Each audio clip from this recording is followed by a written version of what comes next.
पहले बापू की स्मृति को प्रणाम। मंच पर सभा में बैठे सभी लोगों को नमस्कार।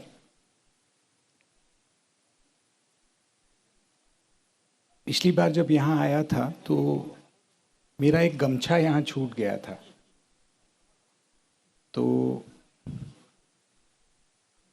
हिसाब किताब जो ऊपर वाला रखता है वो सबसे अच्छा होता है। काफ़ी समय पहले एक किस्सा पढ़ने में आया था कि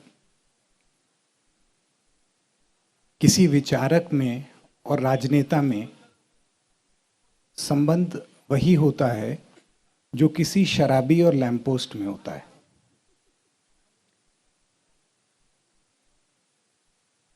शराब से लड़खड़ाते हुए व्यक्ति को लैंपपोस्ट इसलिए चाहिए होता है कि उसको खड़ा रहने का सहारा मिल जाए। उससे ऊपर से जो प्रकाश आ रहा है उससे मतलब नहीं होता। और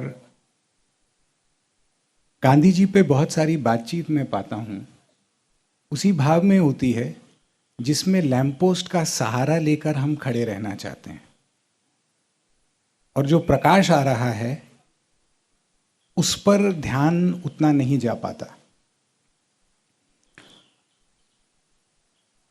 मैं आपको 4 साल पुराना एक किस्सा सुनाता हूँ। एक बहुत अच्छे युवा कार्यकर्ता से मिलना हुआ बिहार में, दरभंगा में, और मेहनती, नेक, उदार मन का, तो अपनी जेब से सामाजिक काम में पैसा लगाने वाला, कई तरह के काम करने वाला। तो कुछ लोग मिलने आए वहाँ और फिर उसको अंदाज़ा लगा कि मैंने कुछ गांधी जी पे लिखा है जो बिहार में स्कूल में चलता था। तो उसको अचानक गांधी जी के नाम के साथ मेरा परिचय हुआ। तो थोड़ी देर तक उसको समझ में नहीं आया कि वो क्या कहे मुझसे। फिर उसने मुझसे पूछा कि आप ये बताइए कि गांधी जी ने अपना इतना प्रचार कैसे कर लिया। उन्होंने ये कैसे कर लिया कि उनका नाम इतना ज़्यादा चलता है। और वो लगभग जैसे आप लोग आजकल देखते होंगे यूट्यूब पे मोटिवेशनल स्पीकर्स बहुत होते हैं। मैं ऐसे लोगों को भी जानता हूँ जो और कोई काम नहीं कर पाते, इसलिए वो दूसरों को मोटिवेट करने का काम करते हैं। तो वहाँ पे मुझे बड़ा अचरज हुआ कि स्वभाव से वो युवक बहुत उदार है, उसमें त्याग का भाव है, अपनी कमाई का पैसा सामाजिक काम में, लोगों की मदद में लगा देता है। लेकिन उसको ऐसा लगता है कि अपना प्रचार करना व्यक्ति का काम खुद है। और ये सुन के मुझे काफ़ी घबराहट हुई कि ये अंतर क्या आ गया है कि हम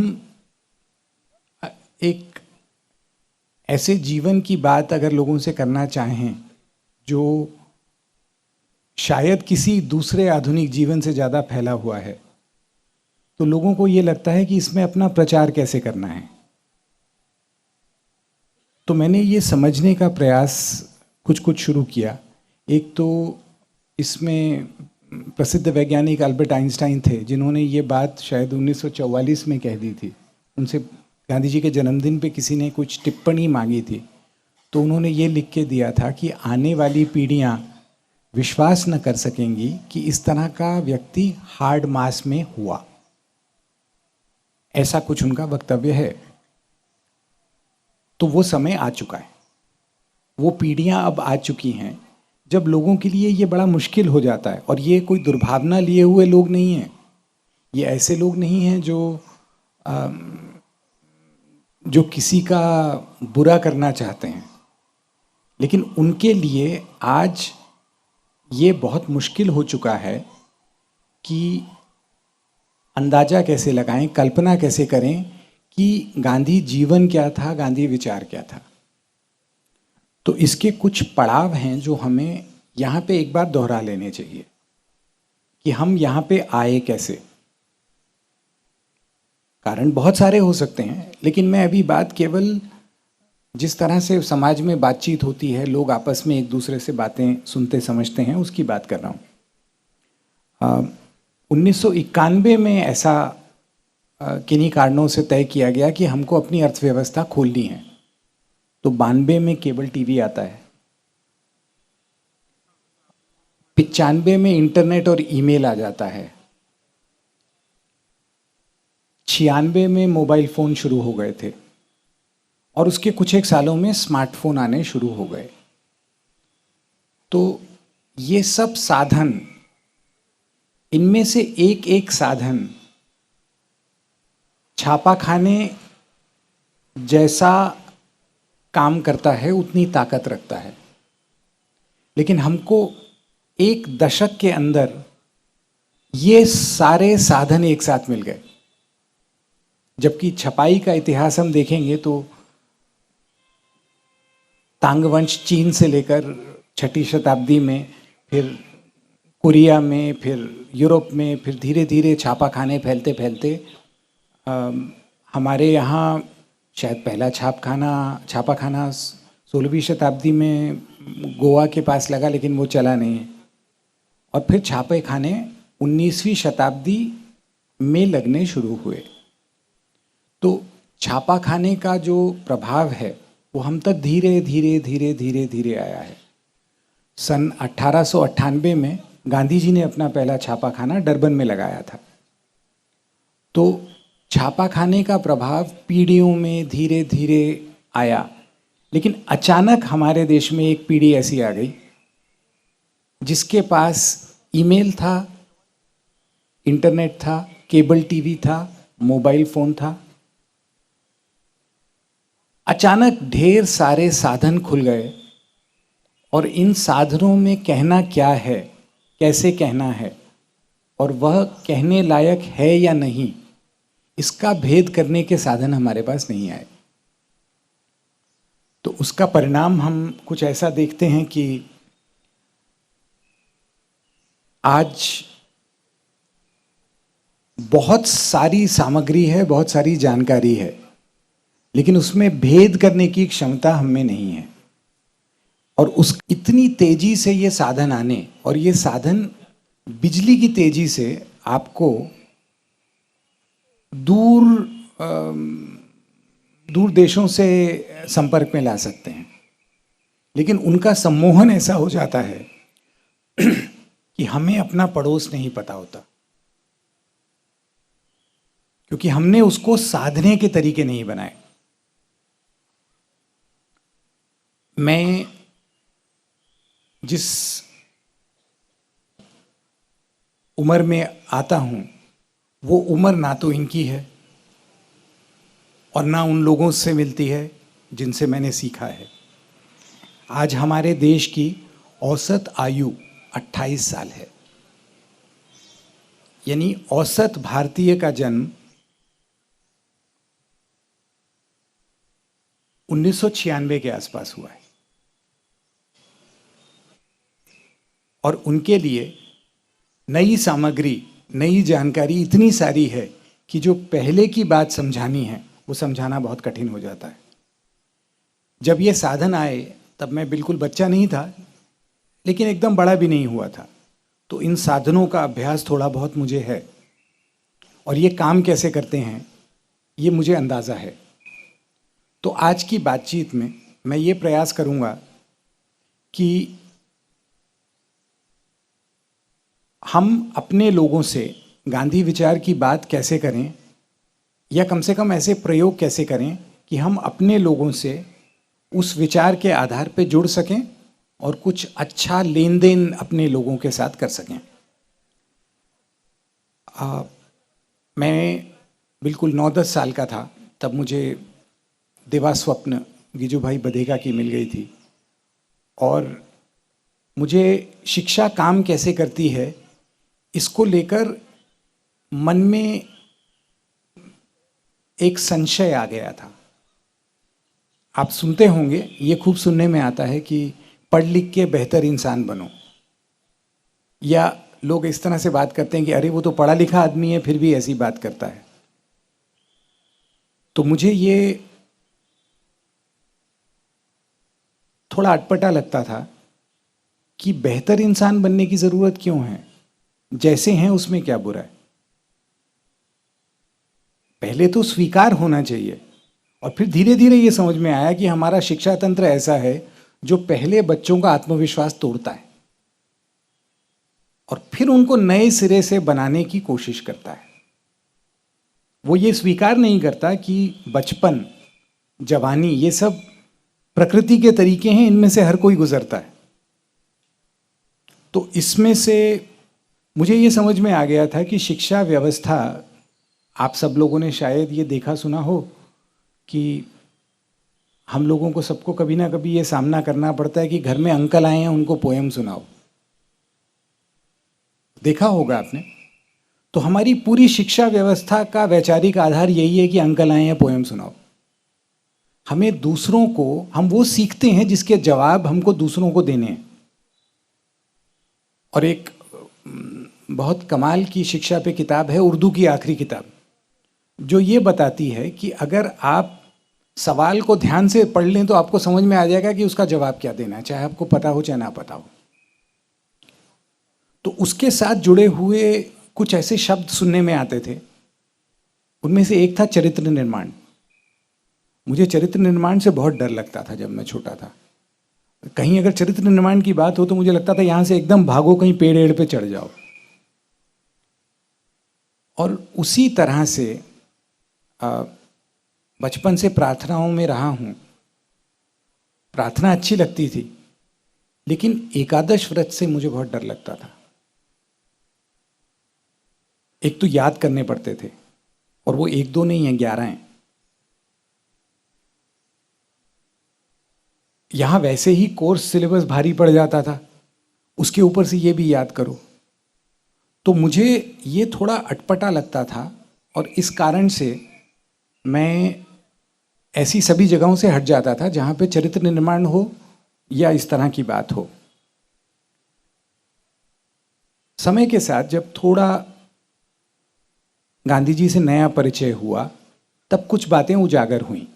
मेरा गांधी जी से परिचय बचपन से कुछ ऐसा था कि अपने घर परिवार के काका बाबा थे, और परिचय उनके सहयोगियों से मिला था। ऐसे लोग जिन्होंने या तो उनके साथ काम किया था या उनके साथ काम करने वाले लोगों के साथ काम किया था। तो ये लोग कभी, उनमें जो मुझे सबसे प्रिय लोग लगते थे वो लाड़ लड़ाते थे, बचपन में प्यार करते थे, लेकिन ज़्यादा नैतिकता के उपदेश नहीं देते थे। कुछ बच्चा है तो भाई मिठाई खा ले, लड्डू खा ले, लेकिन मतलब चरित्र निर्माण का बोझ नहीं डालते थे। तो मुझे इसलिए गांधी जी इस मामले में लगता था कि अपने काका बाबा हैं, उनसे अपने को प्यार मिलेगा, उनका प्यार अपने तक आ रहा है।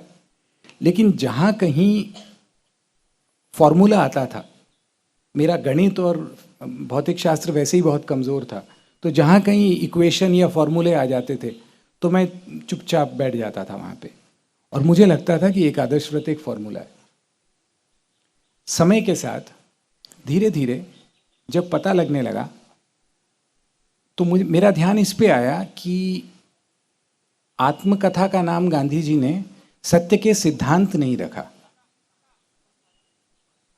सत्य की विचारधारा नहीं रखा, सत्य के प्रयोग रखा।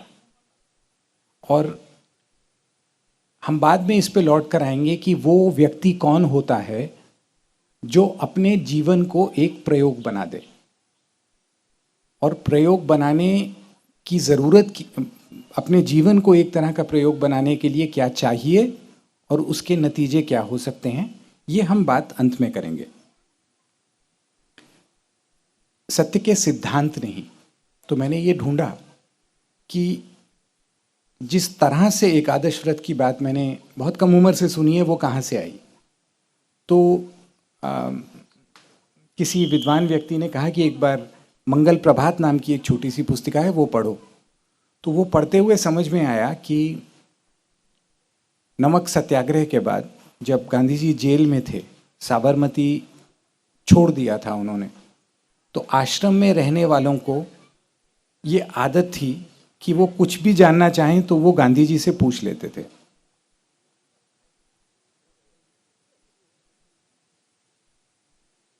जब गांधी जी वहाँ नहीं रहे, यरवदा में आ गए, तो आश्रम वासियों ने उनको चिट्ठी लिखनी शुरू की और उसके जवाब में गांधी जी जो कहते थे वो मंगलवार को कहते थे, तो इस वजह से वो मंगल प्रभात हो गई और उसमें से एक तरह से एकादश व्रत निकल कर आते हैं।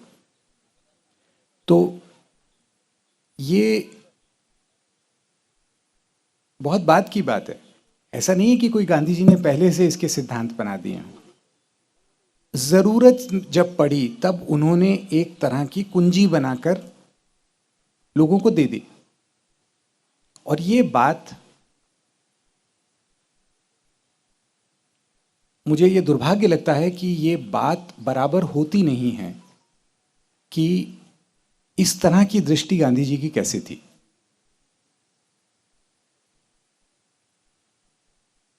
मुझे बार बार ये सुनने में आता है लोगों से कि गांधीयन आइडियोलॉजी पे बात करो या गांधीयन आइडियोलॉजी समझो या समझाओ,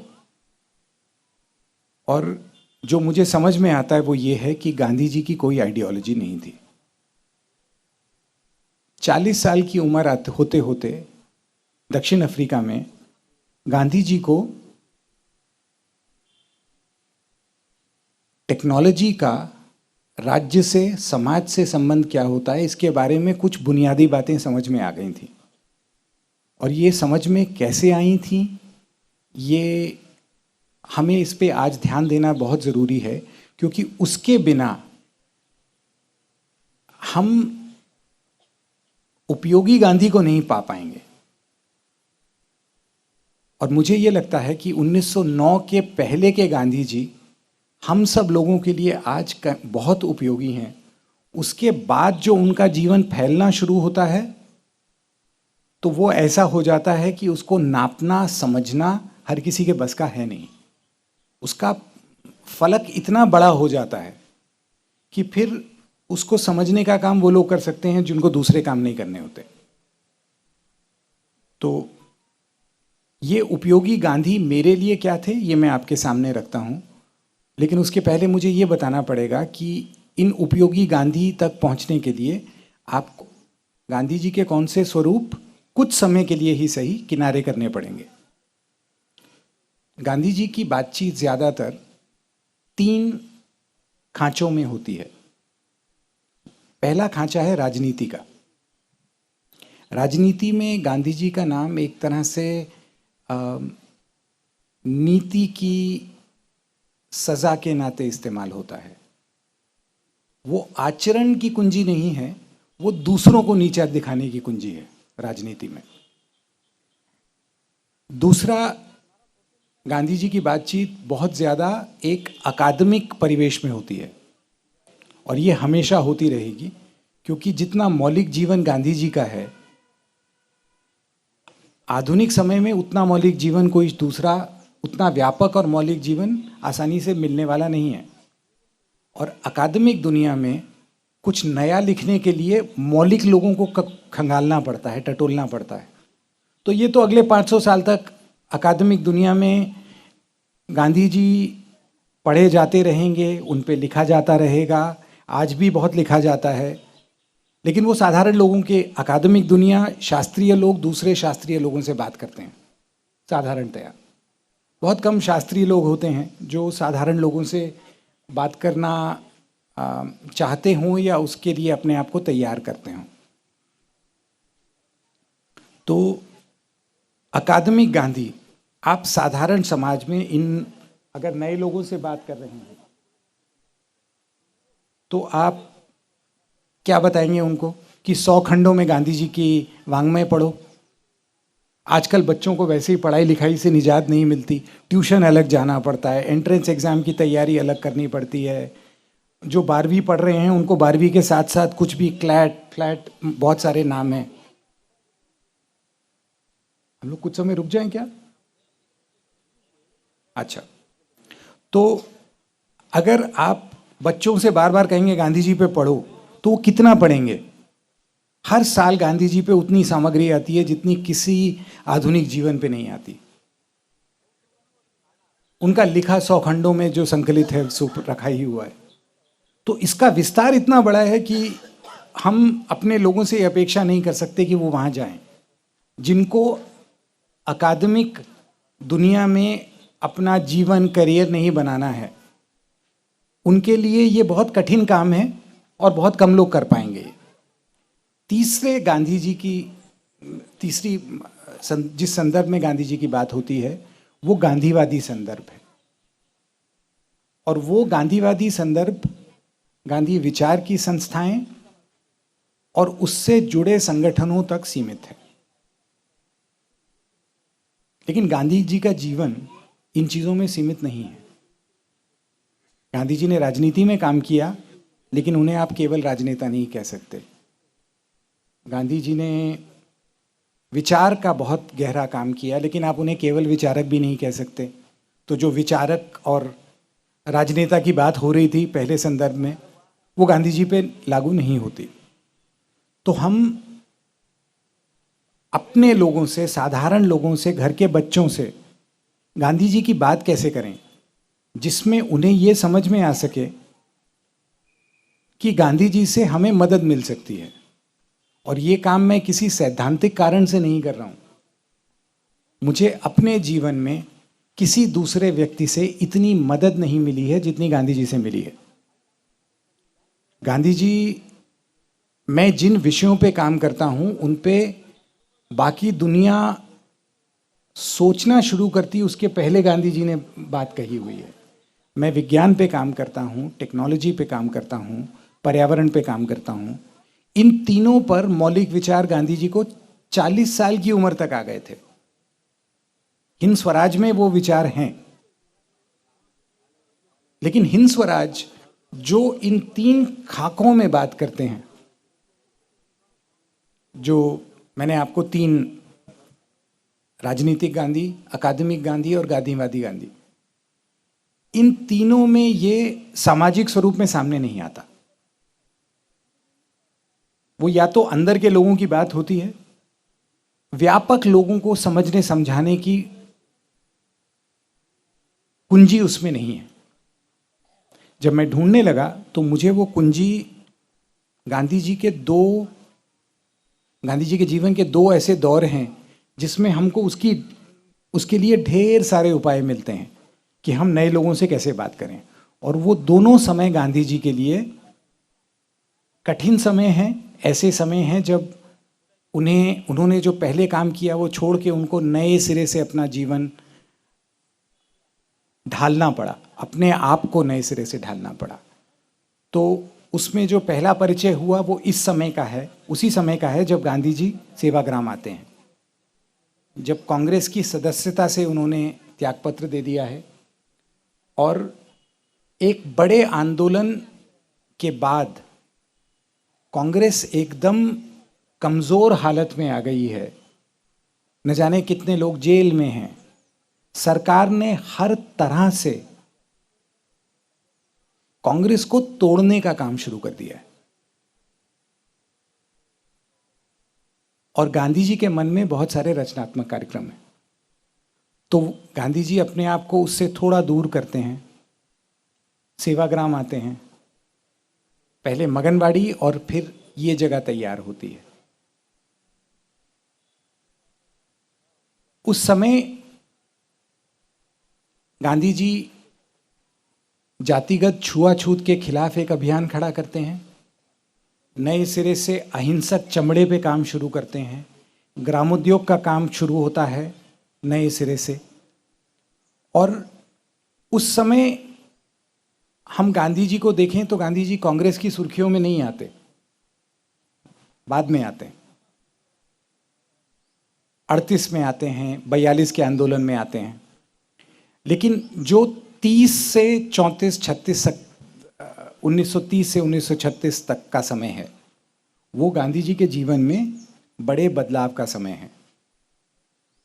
जब वो अपना जीवन जीने के साधनों को और कम कर रहे हैं, जब वो दरिद्र नारायण की एक नई समझ लोगों के सामने रख रहे हैं, अपने आचरण से, अपने पहनावे से, अपने खान पान से, और सबसे ज़्यादा अपने घर से।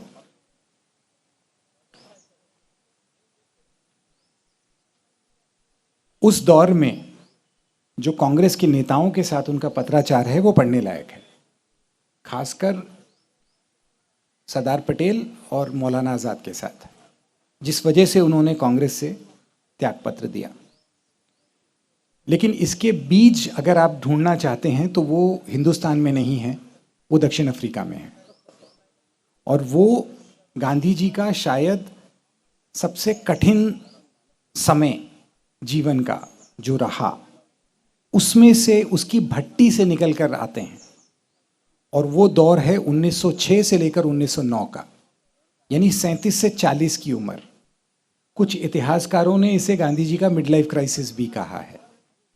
पर उस दौर में उनके जीवन में जो बदलाव आते हैं, अगर हम उन्हें ध्यान से देखें तो हमें एक बहुत उपयोगी गांधी अपने जीवन के लिए मिलेगा, क्योंकि उस समय गांधी जी की सफलता वैसी नहीं है जैसी हम जानते हैं, बल्कि 1906 से 9 का समय उनके लिए कई मायनों में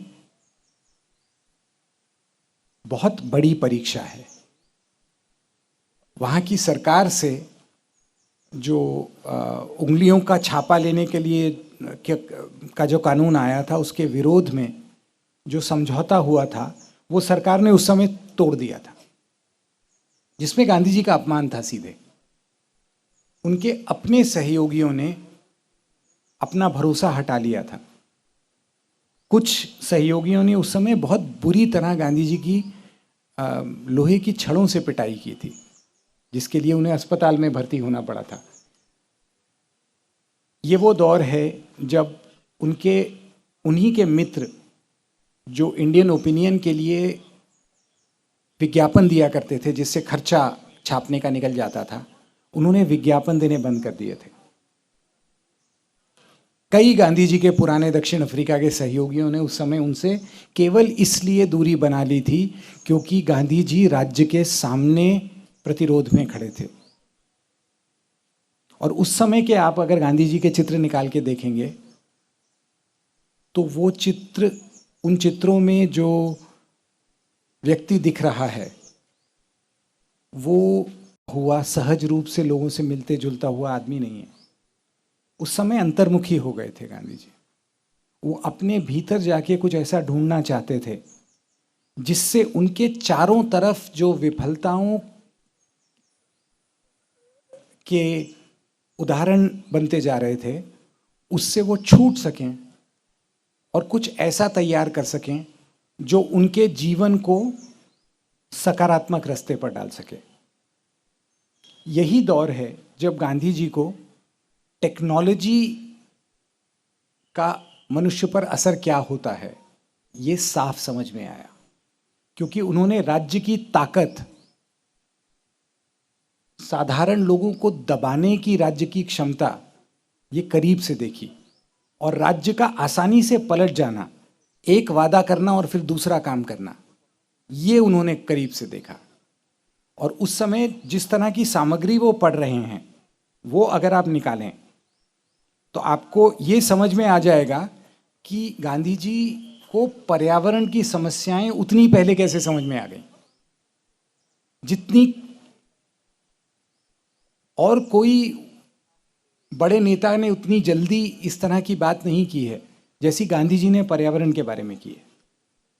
तो ये उनको ऐसा क्या समझ में आ गया, उन्हें राज्य की ताकत, राज्य का स्वभाव और टेक्नोलॉजी का स्वभाव, वो इंसान के साथ क्या करती है, इसके बारे में कुछ बड़ी बातें समझ में आ गई थी। उन्हीं को समझ में क्यों आई, इसको लेकर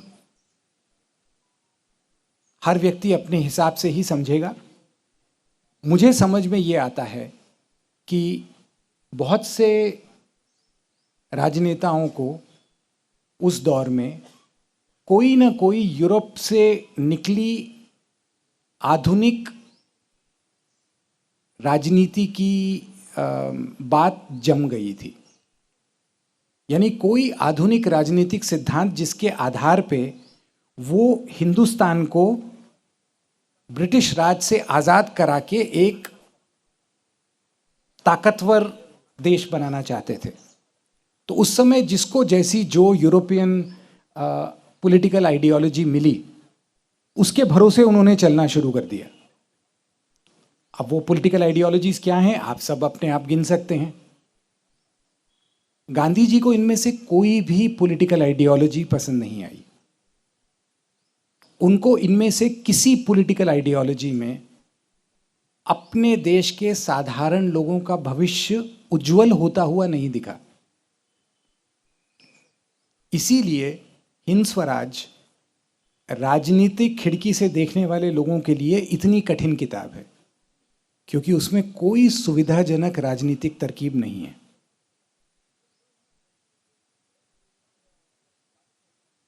वहां पे जब राजनीति की बात आती है तो गांधी जी पंचायत व्यवस्था की बात करते हैं। क्यों?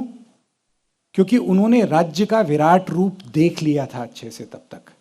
दक्षिण अफ्रीका में जो भारतीय लोगों के अधिकारों के अभियान थे, उन्होंने उनको ये साफ तौर पे दिखला दिया था कि राज्य के लिए दमन करना कितना आसान है। और ये दक्षिण अफ्रीका के कई स्कॉलर्स ने लिखा है कि उस समय गांधी जी की राज्य नामक संस्था में श्रद्धा चली गई थी। उसके बाद से गांधी जी अपने आप को सामाजिक कार्यकर्ता के नाते तैयार करते हैं और राजनीति में भी काम करते हैं, लेकिन राजनीति में उनको चुनाव लड़के राज्य की सत्ता नहीं चाहिए। इसलिए नहीं चाहिए कि उनका मन त्याग से भरा हुआ है, जो त्याग तो उनमें गजब का था, लेकिन उनको ये समझ में आ गया था कि इसमें हमारे लोगों का कल्याण नहीं है। जब तक हम अपने आप को तैयार ना करें तब तक कल्याण नहीं है। और अगर हमको अपने आप को तैयार करना है तो हम किसे निर्देश देंगे? तो सबसे पहले गांधी जी के निर्देश अपने लिए हैं। उस दौर में गांधी जी अपने आप को, अपने अंतःकरण को ऐसे अलग करते हैं जैसे किसी भवन को एक एक ईंट निकाल के अलग किया जाता है, और वो नए सिरे से अपने आप को तैयार करते हैं। और इसके बाद, हिंद स्वराज के बाद जो गांधी जी निकल कर आते हैं, वो जो भी अभियान पकड़ेंगे वो अभियान खड़ा हो जाएगा। सफल हो विफल हो ये अपने हाथ में नहीं होता, लेकिन उसके बाद गांधी जी के अभियान एक के बाद एक खड़े होते चले जाएंगे। तो मुझे उसकी कुंजी 1906 से 1909 के समय में दिखती है, जो उनके लिए बड़ा खराब समय है। और मैं पाता हूं कि हम में से बहुत से लोग आज वहीं खड़े हैं जहां गांधी जी 1906 से 1909 के बीच में थे। उसके बाद का उनका जो जीवन है, उसके बाद वो जिस तरह की मेहनत करते हैं, हर चिट्ठी का हाथ से जवाब देते हैं, वो हर कार्यकर्ता के साथ बैठ के बात करते हैं, प्यार से बात करते हैं, ज़रूरत पड़े तो डांटते हैं, वो करना हर किसी के बस का नहीं है। वो उसको जब ध्यान से देखने लगे तो सही में डर लगने लग जाता है कि इतनी मेहनत कोई कैसे कर सकता है। ऐसा कैसे हो सकता है कि एक कोई पर्ची लिख के दे और उनको वो ध्यान रहे, और वो 2 साल बाद उसका कोई जवाब लिख के दे दे। इतना ध्यान कोई व्यक्ति कैसे कर सकता है, इतनी मेहनत कैसे कर सकता है? तो वो, मुझे लगता है कि उसके बाद के गांधी की बात बहुत होती है, क्योंकि उसके बाद गांधी जी का जीवन फैलता चला जाता है, उनके काम फैलते चले जाते हैं, और साथ साथ उनका नाम भी फैलता चला जाता है। लेकिन जो 1906 से 1909 के गांधी हैं, जो चारों तरफ विफलता का सामना कर रहे हैं, अपने लोगों से, घर परिवार में, आसपास के लोगों से, सहयोगियों के साथ, और उसमें से, उस भट्टी में से अपने आप को वो जो तपा के निकालते हैं, तो उसका रस हिंद स्वराज है। वो भट्टी क्या थी, और उस भट्टी की कल्पना गांधी जी ने कैसे की, उसमें अपने आप को डाला कैसे, इसमें जो मुझे समझ में आया मैं आपके सामने रखता हूं। इसमें हम सब लोगों के लिए कुछ ना कुछ तरकीबें हैं, आप लोगों के लिए भी, जो अभी आप कम उम्र के हैं और आपको कुछ समय बाद अपना अपना जीवन नए सिरे से तैयार करना होगा। और अजब बात यह है कि आप लोग जब काम करने की अवस्था में आएंगे, फलेंगे फूलेंगे, तब जो संसार सामने आएगा वो क्लाइमेट चेंज से टूटता हुआ संसार होगा। आप लोग जो पढ़ाई कर रहे हैं उसमें बहुत सी पढ़ाई तब काम नहीं आएगी। आपको बहुत सारी चीजें खुद सीखनी पड़ेंगी, उसको कोई सिखाने वाला आपको मिलेगा नहीं। और जब आप उसमें छटपटा रहे होंगे तब आपको कोई ऐसा व्यक्ति चाहिएगा जिसके बारे में पढ़ के आपको पता लगे कि आप अपना जीवन कैसे जी सकते हैं, अपने निर्णय कैसे अच्छे से ले सकते हैं। ये जब खोजने बैठेंगे तो आपको गांधी जी से ज्यादा उपयोगी लोग बहुत ज्यादा नहीं मिलने वाले। क्योंकि जो भी मनुष्य जीवन की सबसे बड़ी विडंबनाएं हैं, सबसे बड़ी कसौटियां हैं, उनका सामना गांधी जी ने जिस साहस से किया है वो हम सब लोगों के लिए एक तरह की लाइब्रेरी है। जब कुछ ना समझ में आए तो वहां जाके निकाल लो। तो क्या किया उन्होंने ऐसा? पहली बात तो आप ये जान लीजिए कि जब वो दक्षिण अफ्रीका में जाके 1893 में काम शुरू करते हैं तो उनका अपने जैसा वहां कोई व्यक्ति नहीं है। इंसान स्वभावतः अपने जैसे लोगों के साथ बैठता है। अभी आप लोग यहां आके बैठे हैं तो आप लोगों ने देखा होगा अपने दोस्तों के आसपास बैठना है। हम लोग बस में बैठते हैं तो पहले देखते हैं कि हमारे लोग किधर हैं। आप अगर पुराने शहरों की रचनाएं देख लें तो उसमें मोहल्ले जातियों के हिसाब से बनते हैं।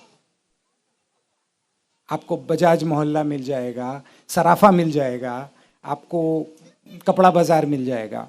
तो ये इंसान का स्वभाव है कि वो अपने जैसे लोगों के साथ रहना चाहता है, अपने विचार से मिलते, जिनका खाना पीना अपने जैसा हो।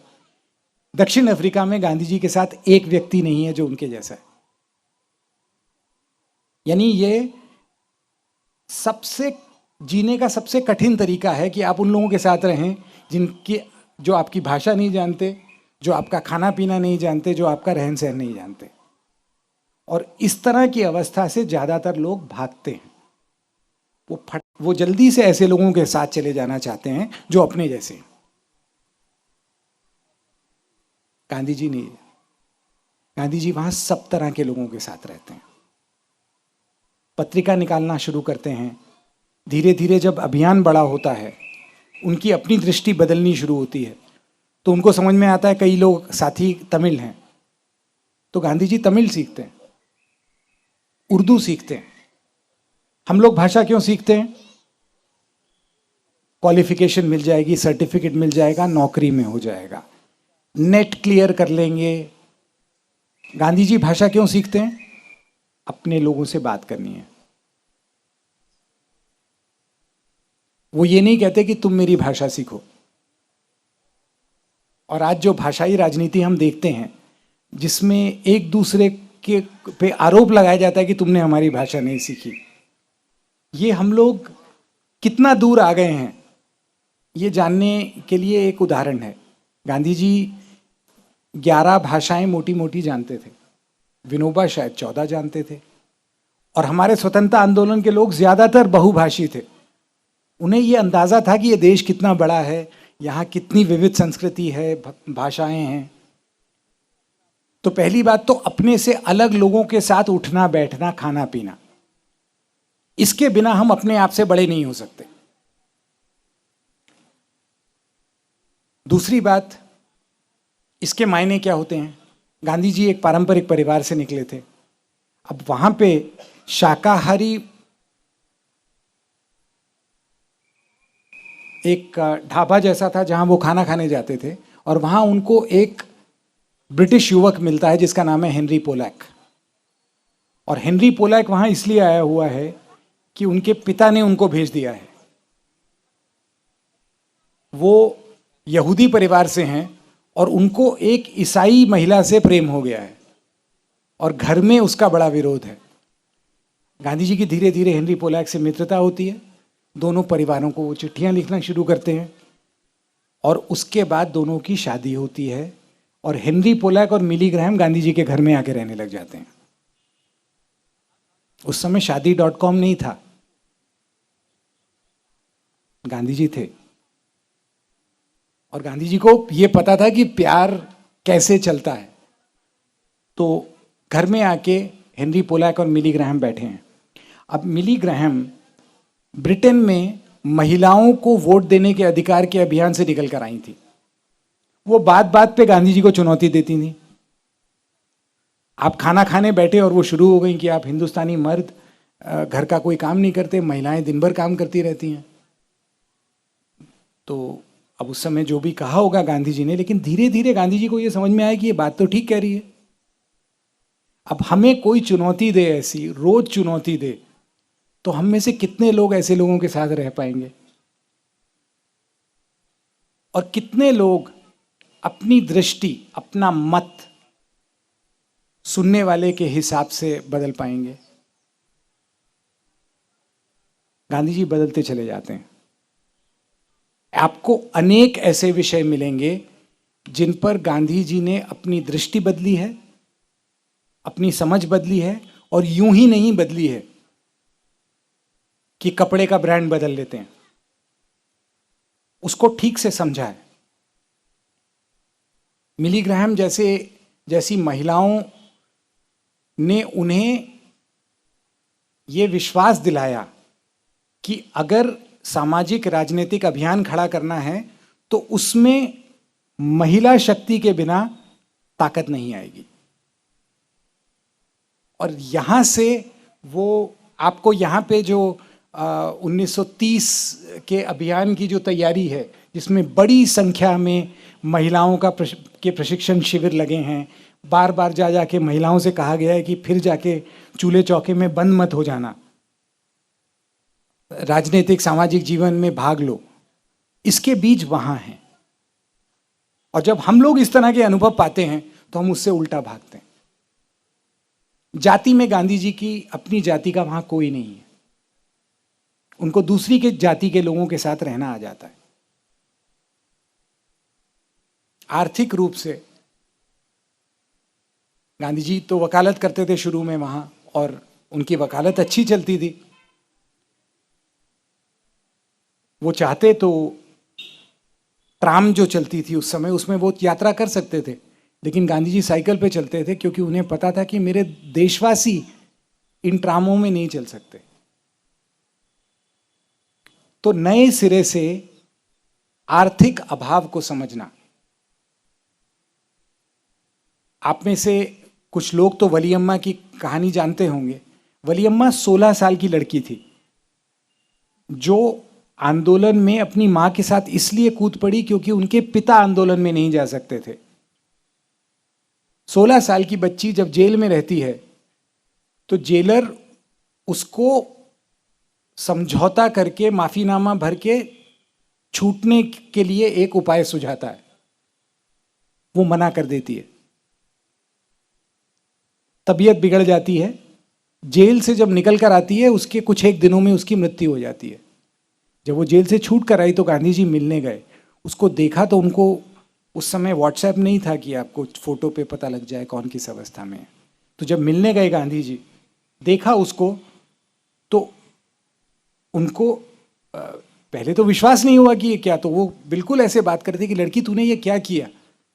तो 16 साल की बच्ची उनसे कहती है कि अपने लोगों के लिए, अपने देश के लिए जान दे देने में क्या दिक्कत है, हमको इसमें कोई साहस नहीं दिखता।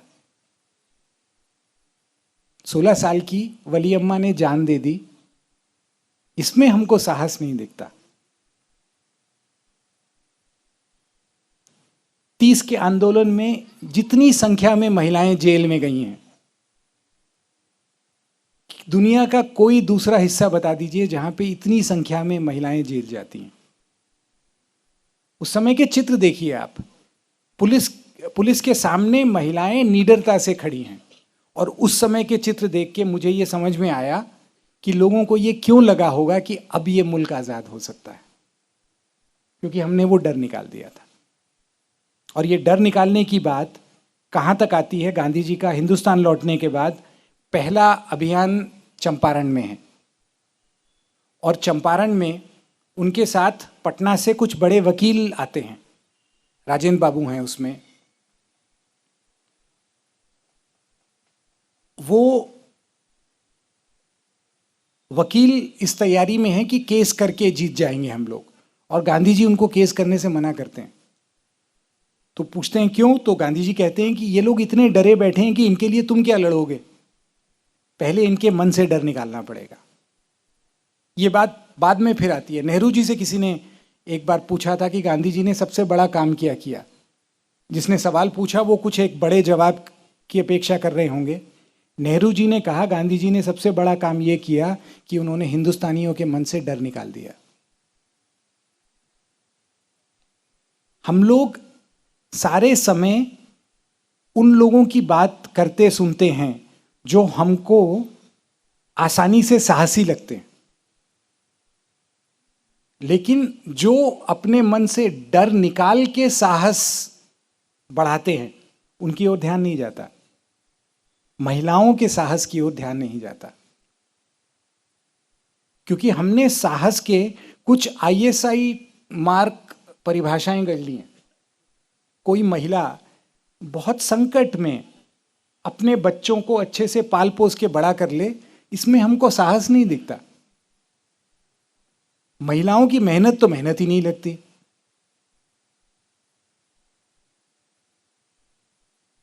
गांधी जी को दिखी, खुद से नहीं दिखी, आसपास की महिलाओं से उन्होंने सीखा। उन्होंने ये कहा है कि सत्याग्रह की प्रेरणा उन्हें बा से मिली। उन्होंने उस समय उनके साथ जो दक्षिण अफ्रीका में महिलाएं काम करती थी उनका वर्णन किया है। ये अनुभव हम में से कई लोगों के साथ होते हैं, लेकिन जब ये अनुभव होते हैं तब हम पलट के उल्टी तरफ चले जाते हैं। हम अपनी मान्यताओं को, अपने विश्वास को उनकी कसौटी पर कसने को तैयार नहीं होते। इसके लिए प्रयोग धर्मिता चाहिए, और एक अलग तरह की प्रयोग धर्मिता। इसी समय दक्षिण अफ्रीका में गांधी जी को धर्म के बारे में धीरे धीरे ये समझ में आ जाता है कि अलग अलग धर्म के लोग साथ में रह सकते हैं। शायद ये दक्षिण अफ्रीका में ज़्यादा आसान था, क्योंकि वहाँ लोग अंग्रेज सरकार के दमन से इतने परेशान थे कि उनके लिए एकजुट होना आसान था। भारत में इतना आसान नहीं था। लेकिन भारत में ही गांधी जी के ही एक सहयोगी जो यहाँ खूब आते थे, खान अब्दुल गफ्फार खान, उन्होंने अफगानिस्तान में ऐसे कार्यकर्ता तैयार कर दिए, एक ऐसा मुल्क जिसका इतिहास हिंसा में भरा हुआ है, ऐसे कार्यकर्ता तैयार कर लिए जिन्होंने किस्सा खानी बाजार में जब पुलिस ने गोलियां चलाई तो हर एक के सीने पे थी, किसी की पीठ पे गोली नहीं थी, कोई दूर हट के भाग नहीं रहा था। इसमें हमको साहस नहीं दिखता,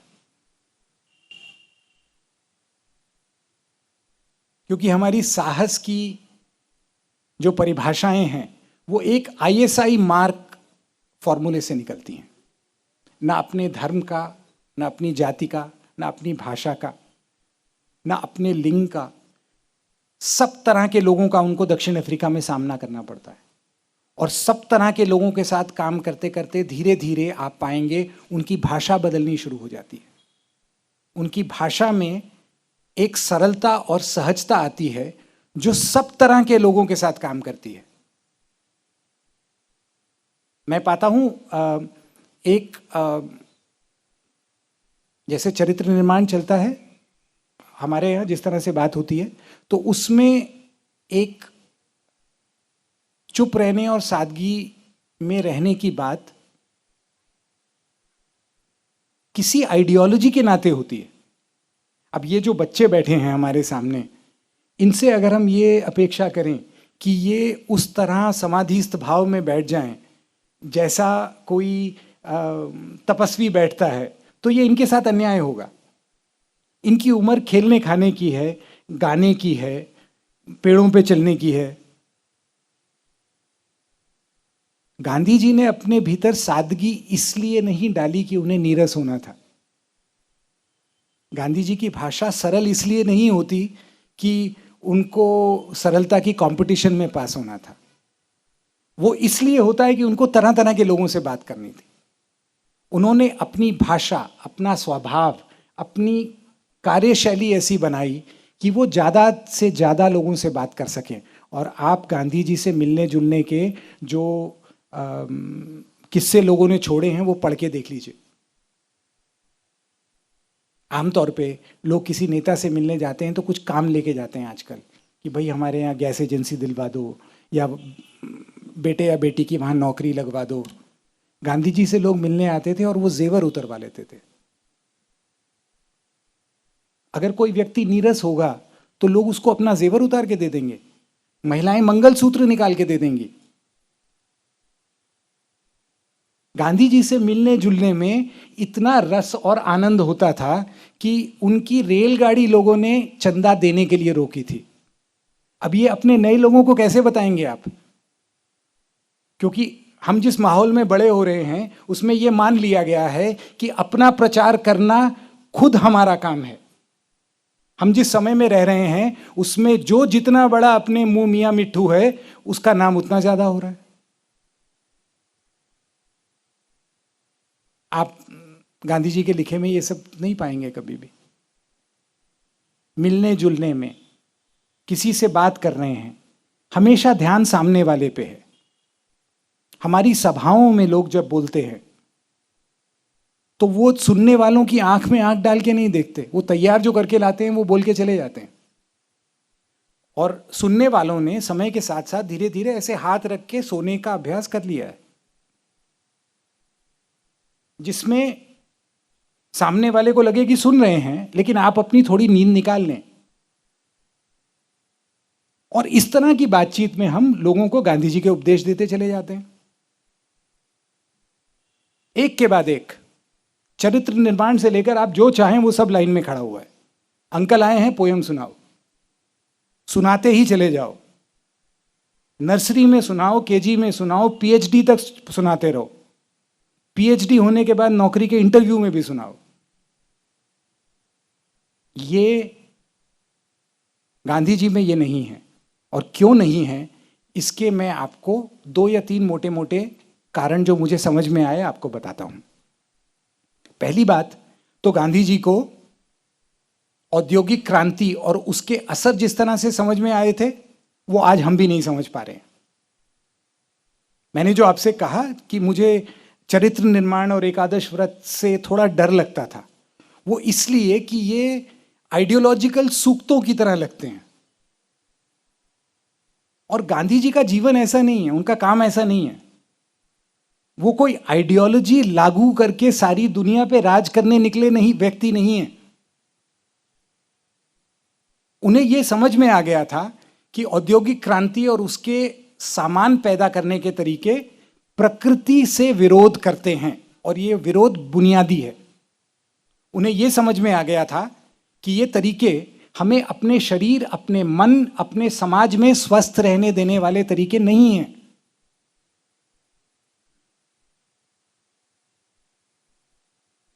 ये कैसे समझ में आ गया था? और ये आज समझने में हमें क्यों दिक्कत होती है? जब कोई भी दल सत्ता में हो वो विकास के दलदल से बाहर नहीं आ सकता। और लोग विकास की अवधारणा को लेकर ऐसे ऐसे बातें करते रहते हैं। आज से 70 साल पहले विकास कहाँ है? जब तक विश्व बैंक ने आके एक नई आर्थिक व्यवस्था पूरी दुनिया पे लागू करने की चेष्टा शुरू नहीं की, तब तक विकास नहीं था। और ऐसा कई विद्वान बता रहे हैं कि जिसे आज हम विकास कहते हैं वो असल में गुलामी का नया रूप था। पुरानी तरह की गुलामी चलने नहीं वाली थी, इसलिए नई तरह की गुलामी चाहिए थी और उस गुलामी का नाम विकास निकला। गांधी जी इससे कैसे बच गए? तो मैं बार बार जाके लोगों से ये पूछता हूं कि प्रयोग कौन करता है। मैं जैसे ही पूछता हूं तो पहला जवाब आता है वैज्ञानिक करते हैं। यानी जो वैज्ञानिक नहीं है उसको प्रयोग करने की जरूरत नहीं है। अब लोग ये भूल जाते हैं जब वो कोई नई तरह की दोस्ती करते हैं। मुझे ऐसे लोग याद हैं जो मुझे किसी कारण से रोचक लग रहे थे, लेकिन उनके पास जाने से, बात करने से डर लग रहा था। फिर मैंने अपना मन बनाया कि नहीं, इनसे बात करते हैं, और फिर वो धीरे धीरे दोस्त बन गए। साथी बन गए, सहयोगी बन गए। ये कैसे होता है, इस पे ध्यान नहीं जाता। प्रयोग कौन करता है? वैज्ञानिक करते हैं।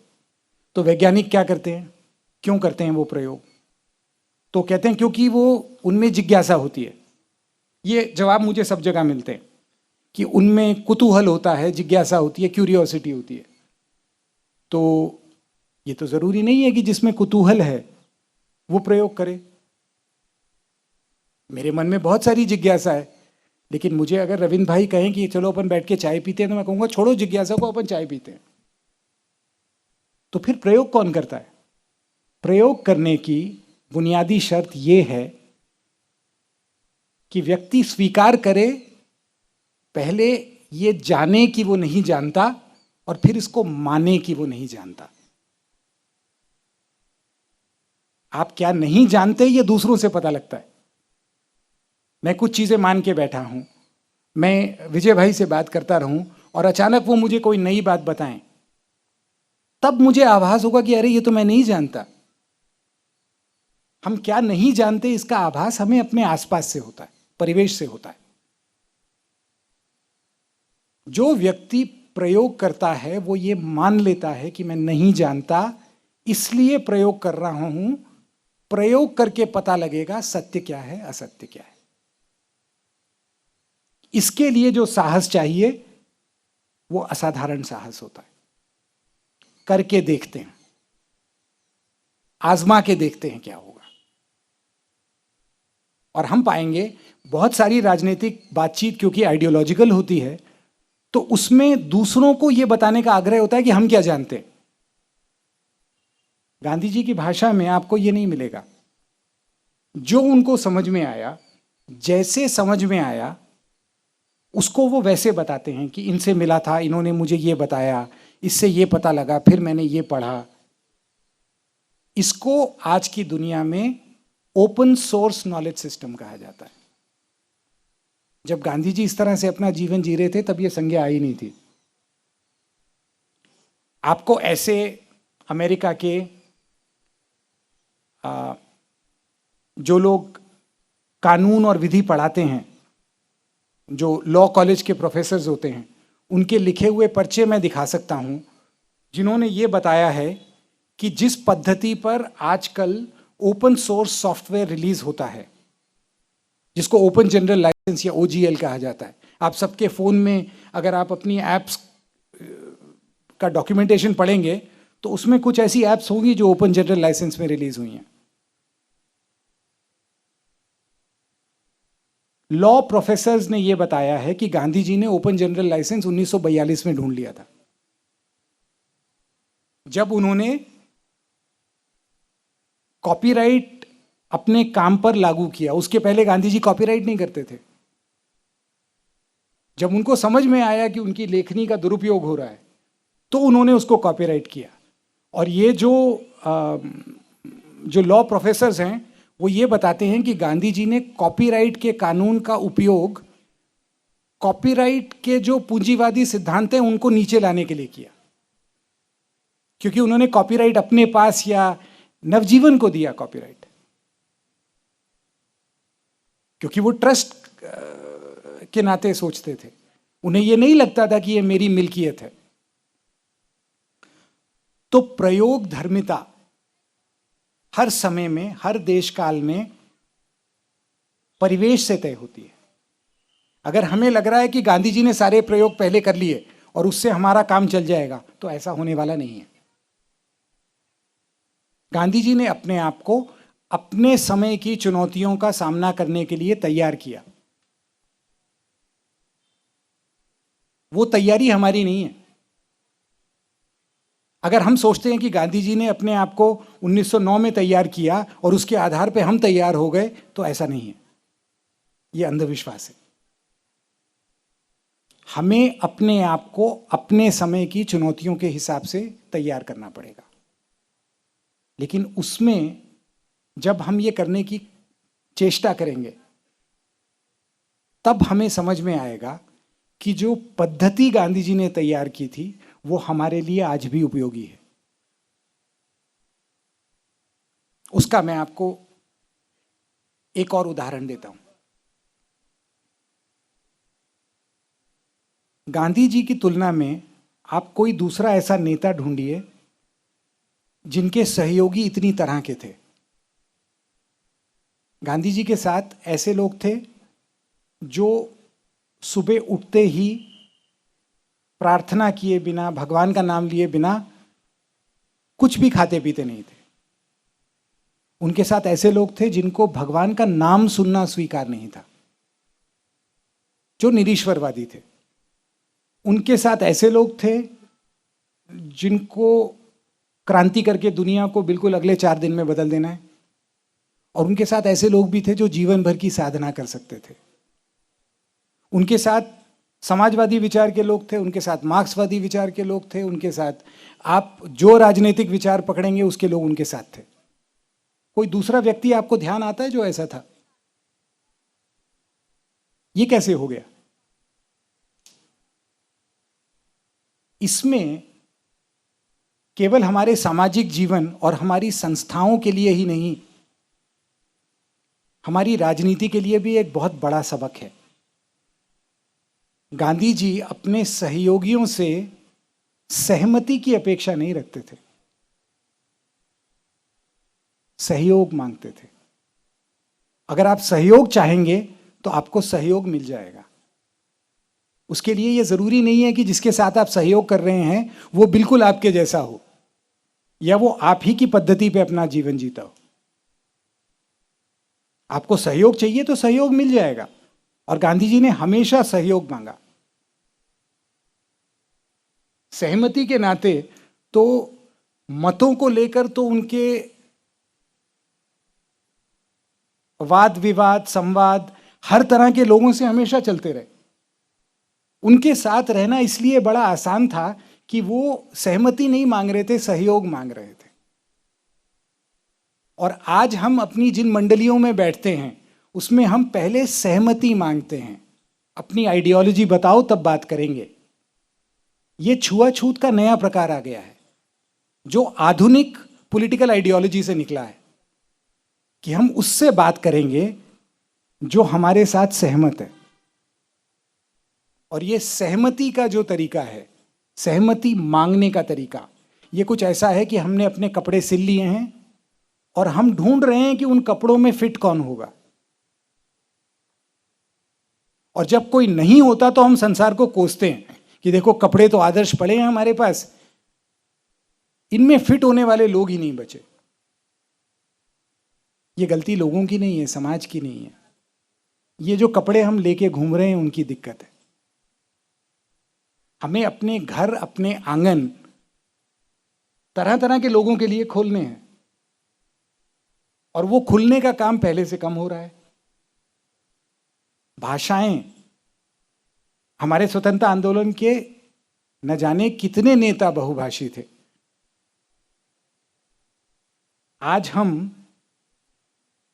मैं किसी काम से अभी 4-6 महीने पहले गोरखपुर के एक स्कूल में एक प्रशिक्षण शिविर में था, और वहां छोटे बच्चे हिंदी रोमन में लिख रहे थे। मेरा रोमन लिपि के प्रति कोई दुर्भावना नहीं है मेरी, ना अंग्रेजी के प्रति है, लेकिन हमारा अपनी भाषाओं के प्रति प्रेम कहां चला गया? हिंदी के अखबार दक्षिण भारत के नाम जब लिखते हैं, चाहे वो लोगों के नाम हो, चाहे स्थानों के नाम हो, तो वो अंग्रेजी से नकल करके लिखते हैं। उन्हें ये नहीं लगता कि मलयालम या तमिल या कन्नड़ ये हमारी ही भाषाएं हैं। बहुत समय नहीं हुआ जब ऑल इंडिया रेडियो में जो न्यूज़ पढ़ता था, ये उसकी जिम्मेदारी होती थी कि अगर कोई कठिन नाम बुलेटिन में आ रहा है तो वो खुद फोन करके उस भाषा को जानने वाले लोगों से पूछता था कि इसका उच्चारण कैसे करना है। ये आदतें आकाशवाणी के बढ़िया संपादकों ने डाली थी, और अगर गलती हो जाती थी रात की 2 बजे की बुलेटिन में भी, तो वो संपादक उसी समय फोन करता था।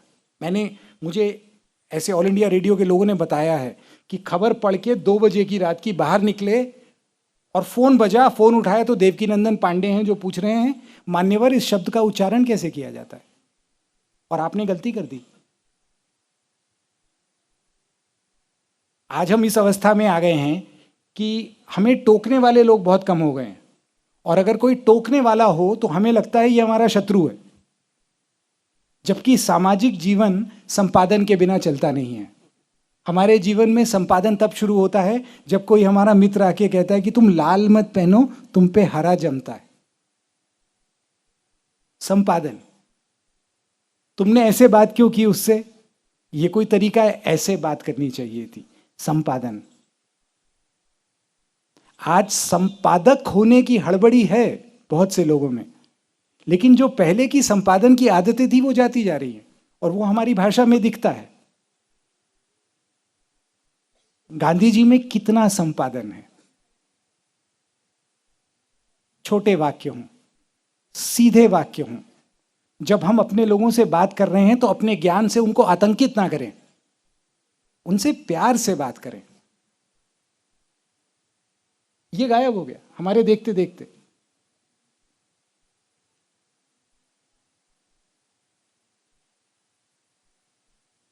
विजय भाई, समय सीमा का क्या मानूं मैं?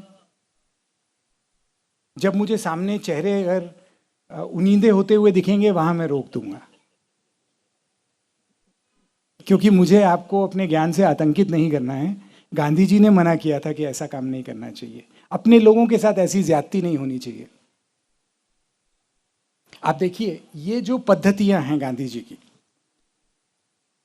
इनसे उनका जीवन बड़ा होता चला जाता है, उनकी चिंता, उनका विचार बड़ा होता चला जाता है। और आज अगर आप आधुनिक तंत्रिका विज्ञान, न्यूरोसाइंस में जो सबसे अच्छी सामग्री आ रही है वो देखेंगे, तो वो सब ये बताता है कि हम अपने आप को बदल नहीं सकते। जहां पे पॉलिटिकल आइडियोलॉजी की कमी दिख जाती है, कोई राजनीतिक सिद्धांत, कोई क्रांति मनुष्य का मूल स्वभाव नहीं बदल पाई, क्योंकि मनुष्य ने मनुष्य को नहीं बनाया। अगर आप भगवान को मानते हैं, ईश्वर को मानते हैं, अल्लाह को मानते हैं, तो कोई बड़ी ताकत है जिसने हमको बनाया है, जिसने सृष्टि बनाई है। अगर आप विज्ञान मानते हैं तो वो कहेगा कि हम एवोल्यूशनरी बायोलॉजी से बने हैं, जीवन के विवर्तन से हम बने हैं, यानी वहां भी जिन ताकतों ने हमको बनाया वो हमसे बहुत बड़ी है। तो जो सही में विज्ञान जानता हो उससे आप बात कर सकते हैं, या जिसका सही में भगवान में विश्वास हो उससे बात कर सकते हैं। लेकिन आजकल ऐसे लोग आसानी से मिलते नहीं हैं जिनका धर्म में, भगवान में विश्वास है। उनका अपने आप में विश्वास है। उनको लगता है भगवान को, धर्म को बचाने के लिए वो आए हैं। धर्म उनकी रक्षा नहीं करेगा, ईमान उनकी रक्षा नहीं करेगा, वो ईमान की रक्षा करने के लिए आए हैं। और ये आधुनिकता का प्रकोप है, आइडियोलॉजी का प्रकोप है। तो इससे बचने के तरीके क्या हो सकते हैं? तो कुछ मोटी मोटी कुंजियां मैं आपके सामने रखता हूं। पहली बात तो ये बड़ा अच्छा तरीका है अपनी समझ को सामाजिक विचार की कसौटी पे कसने का, कि हम अपने आप से ये पूछें कि किन विषयों पर हमारी समझ पहले की तुलना में बदली है। और ये कोई पूछता नहीं है। लोग पूछते हैं आपकी आइडियोलॉजी क्या है, ये नहीं पूछते कि आपकी समझ बनी कैसे। मुझसे अगर पूछें कि मेरी समझ बनी कैसे, तो मैं कहूंगा सोमा मुंडा से। सोमा मुंडा रांची के तपकरा में एक गांव है, वहाँ रहते हैं। बहुत साधारण से व्यक्ति हैं, लेकिन उन्होंने इस देश की सबसे कमाल अभियानों में से एक चलाया है, कोयल कारो जन संगठन। और मैं सन 2003 में उनसे मिलने गया, उनका इंटरव्यू कर रहा था। वो अपने घर के सामने ड्योढ़ी पे ऐसे बैठे हुए थे जैसे अपने यहाँ साधारण लोग बैठते हैं। और मैंने उनसे पूछा कि आप क्या करेंगे, ज़मीन जाएगी आप लोगों की? उन्होंने कहा नहीं, हम लोग ज़मीन नहीं छोड़ेंगे।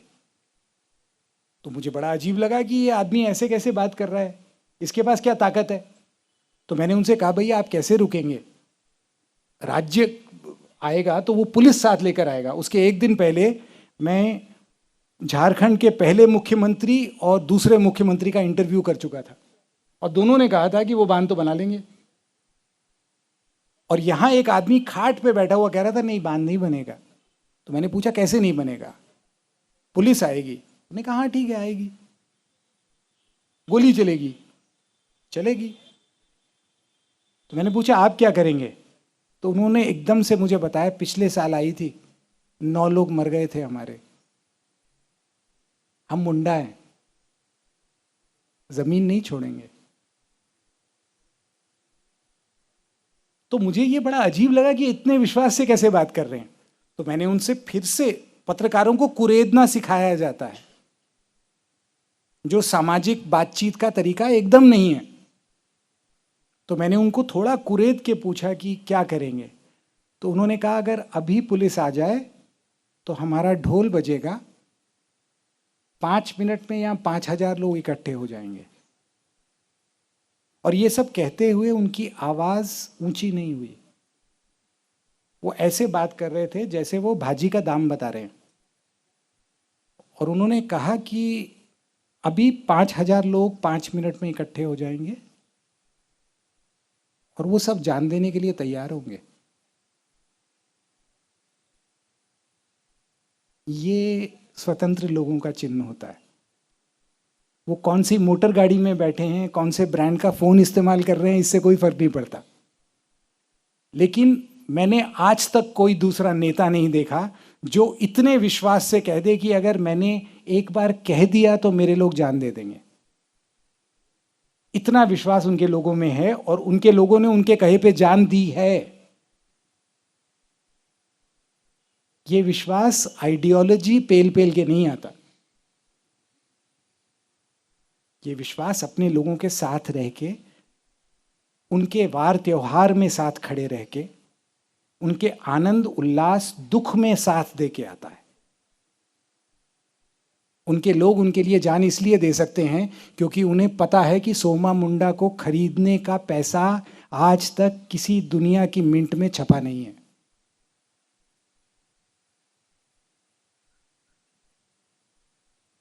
कोई ऐसी सरकार नहीं है जिसने ऐसा पैसा छाप लिया हो जो सोमा मुंडा को खरीद सकता है।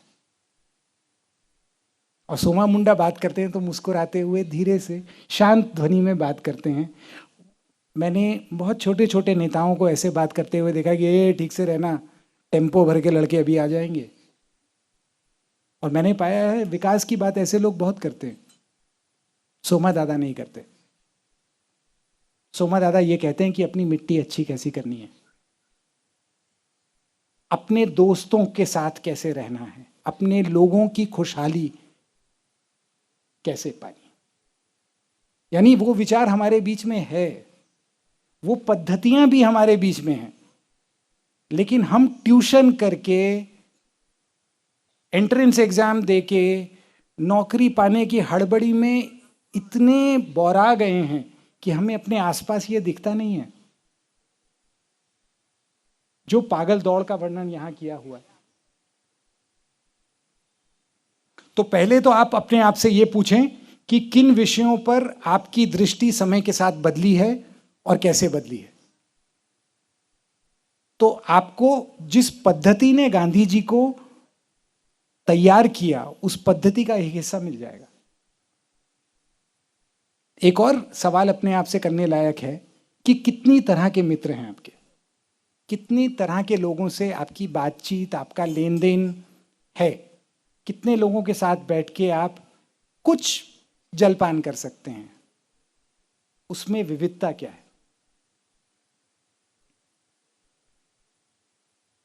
हमारे समय में, और ये खासकर आप लोगों के साथ ये मुश्किल आने वाली है, हम जिस समय में रह रहे हैं उसमें किसी चीज को जोर से कहना और बहुत आग्रह के साथ कहना, ये हमारे समय का चलन बन गया है। आराम से बात करना नहीं, आपने क्या समझ रखा है, यहां से बातचीत शुरू होती है। और वो जो आक्रामक ध्वनि है वो धीरे धीरे भाषा में भी दिख जाती है। आप ऑनलाइन कमेंट्स कहीं भी देख सकते हैं, बहुत तरह तरह की नालियां चारों तरफ बह रही हैं और वो बह के हमारे फोन तक आती हैं हमारे पास। तो सादगी का आग्रह यहां से आता है कि आप शांत स्वर में बात कर सकें। जब कोई घबरा जाता है, पहले घरों में मैंने ये सुना था कि अगर कोई बच्चा रो पड़े तो कोई बुजुर्ग कहता था, भाई बच्चे को बहलाओ, बहलाओ उसको, थोड़ा शांत करो। बाद में जब मैंने, ये मेरी देखी हुई बात है कि कोई अगर बहुत तीव्र स्वर में और बहुत चीख चीख के बात करने लगे तो पुराने लोग आसानी से कि भाई उसे आश्वस्त करो, आश्वस्त करो। आप शब्द को खोल के देखिए, उसमें आश्वासन है और आश्वासन में श्वास है। जब हम असहज हो जाते हैं तो हमारी सांस गड़बड़ा जाती है, या तो हम बहुत हतप्रभ हो जाते हैं, किसी चीज से चमत्कृत हो जाते हैं, या उससे आतंकित हो जाते हैं। और ये दोनों असहज अवस्था है। और इस अवस्था में अगर आप अपनी सांस देखेंगे तो असहज हो जाती है। आश्वस्त करने वाली भाषा अलग होती है। आज देखिए हमारे अभियानों में, सामाजिक आंदोलनों में जिस तरह की भाषा इस्तेमाल होती है, वो अपने घर परिवार में बात करने वाली भाषा नहीं है। और गांधी जी अपने सबसे कट्टर विरोधी से भी प्रेम की भाषा में बात करना जानते थे, क्योंकि उन्होंने विचार के नाते इन बातों को समझा था, इनका सामना किया था। ये साहस आसानी से नहीं आता। आसानी से हम अपने लोगों के साथ ही बैठे रहना चाहते हैं। मुझे यहाँ भाषण देना था, जब पता लगा कि रविंद्र भाई अध्यक्षता कर रहे हैं तो मुझे आश्वासन हो गया कि चलो रविंद्र भाई हैं, कोई गलती हो गई तो संभाल लेंगे। ये आश्वासन अपने लोगों से आता है।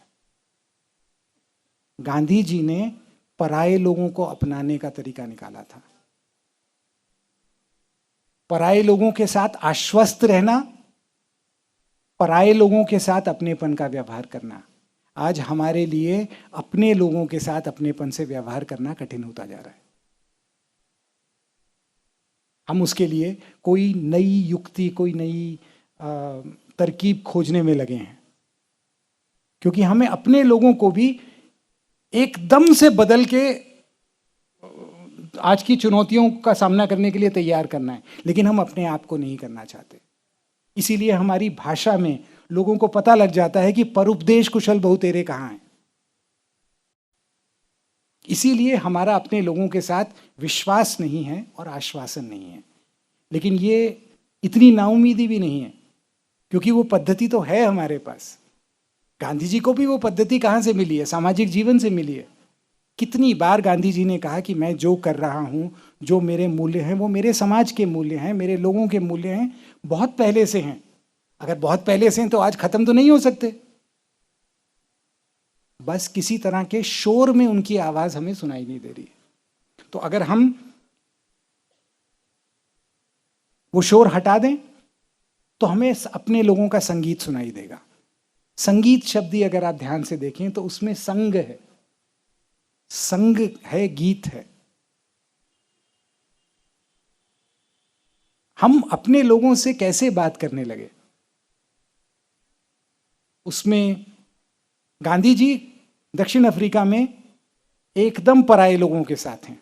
धीरे धीरे इतना अपनापन बन जाता है कि वहां के लोग, वहां के उनके मित्र उनके अभियान में अपना सब कुछ डालने को तैयार हैं। हेनरी पोलैक और मिली ग्राहम जैसे उनके न जाने कितने साथी थे जो उनके अभियान के लिए चंदा इकट्ठा करने हिंदुस्तान आ जाते थे उनके लिए। हमें लोग मिलेंगे, लेकिन हमें वो अपनापन दिखाना पड़ेगा। और आज हमारी बहुत सी सामाजिक बातचीत में वो अपनापन नहीं है। जो हमें समझ में आ गया उसके आधार पे हम दूसरे सबको ठीक करना चाहते हैं। और ये इंडस्ट्रियल रेवोल्यूशन से पैदा हुई पॉलिटिकल आइडियोलॉजीज की देन है। इंसान को इंडस्ट्रियल रेवोल्यूशन ने नहीं बनाया।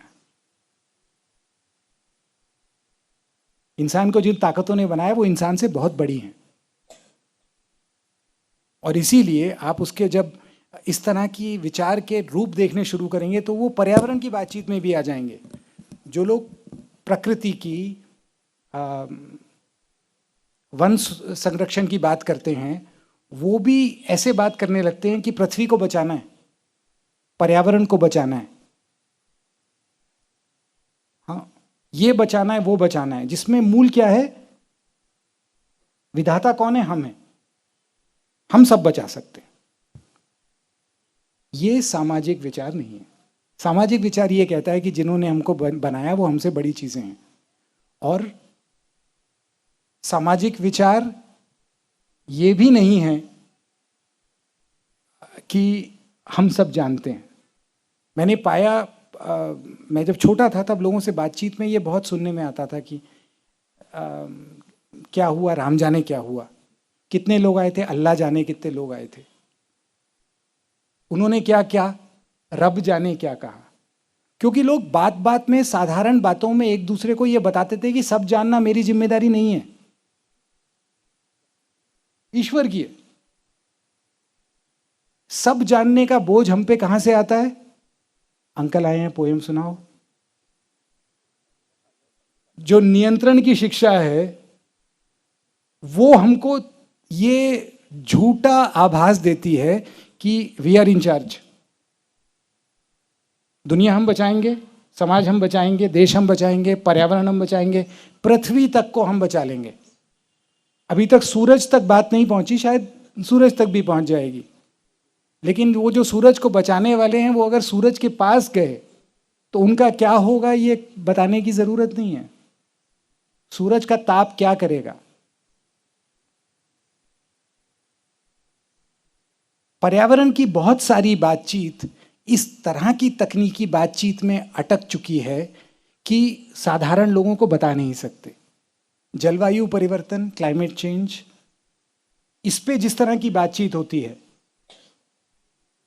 मैं पाता हूं ऐसे लोग मिलते हैं जो जलवायु परिवर्तन के संदर्भ में अभियान चला रहे हैं, लेकिन उनसे आप बुनियादी बातें पूछे तो वो नहीं जानते,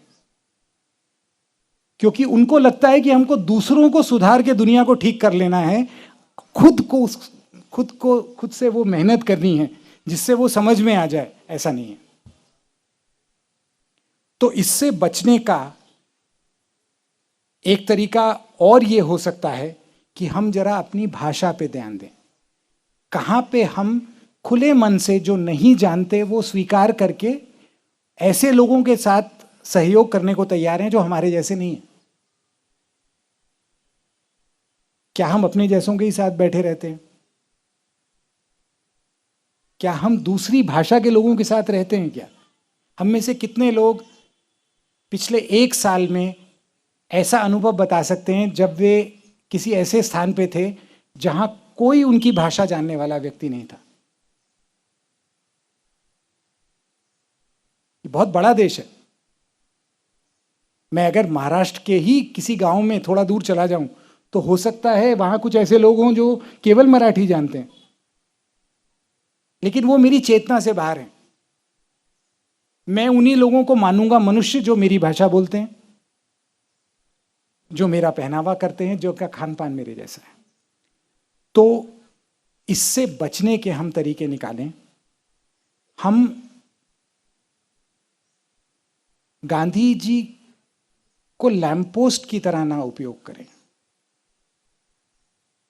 वहां से जो प्रकाश आ रहा है उसके हिसाब से थोड़ी अपनी आंख साधें, क्योंकि हमारी आंखें तरह तरह की पॉलिटिकल आइडियोलॉजी की चकाचौंध में सहजता से देखना भूल गई हैं।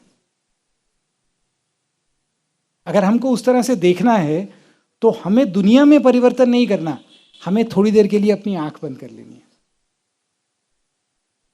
अपने आप में विश्वास करना है कि हम जो हैं, जैसे हैं, ठीक हैं। हमें बहुत पढ़ लिख के दूसरा बड़ा आदमी नहीं बनना है, अपना काम अच्छे से करना है। और उसमें सबसे महत्वपूर्ण यह है कि हम अपने लोगों का मूल्यांकन करना, उन्हें अपनी कसौटियों पर कसना जरा कम करें। अपने लोगों को समझने का प्रयास थोड़ा ज़्यादा करें और सहमति की बजाय सम्मति की कामना करें सहयोग की कामना करें। मेरे ख्याल से समय काफ़ी हो गया है। मुझे यहाँ अपनी बात को विराम देना चाहिए। रविंद्र भाई बोलेंगे। आप सब लोगों ने इतने धीरज से ये बात सुनी। अगर कुछ आपको गलत लगा हो तो उसके लिए मुझे क्षमा करें। यहाँ रह के क्षमा भाव तो रखना ही पड़ेगा, और हम ये भी लगातार प्रयास करें कि हम खुद सुरक्षित महसूस करें और हमसे हमारे लोगों को सुरक्षा मिले, जिससे आश्वासन मिले और सहयोग मिले। नमस्कार।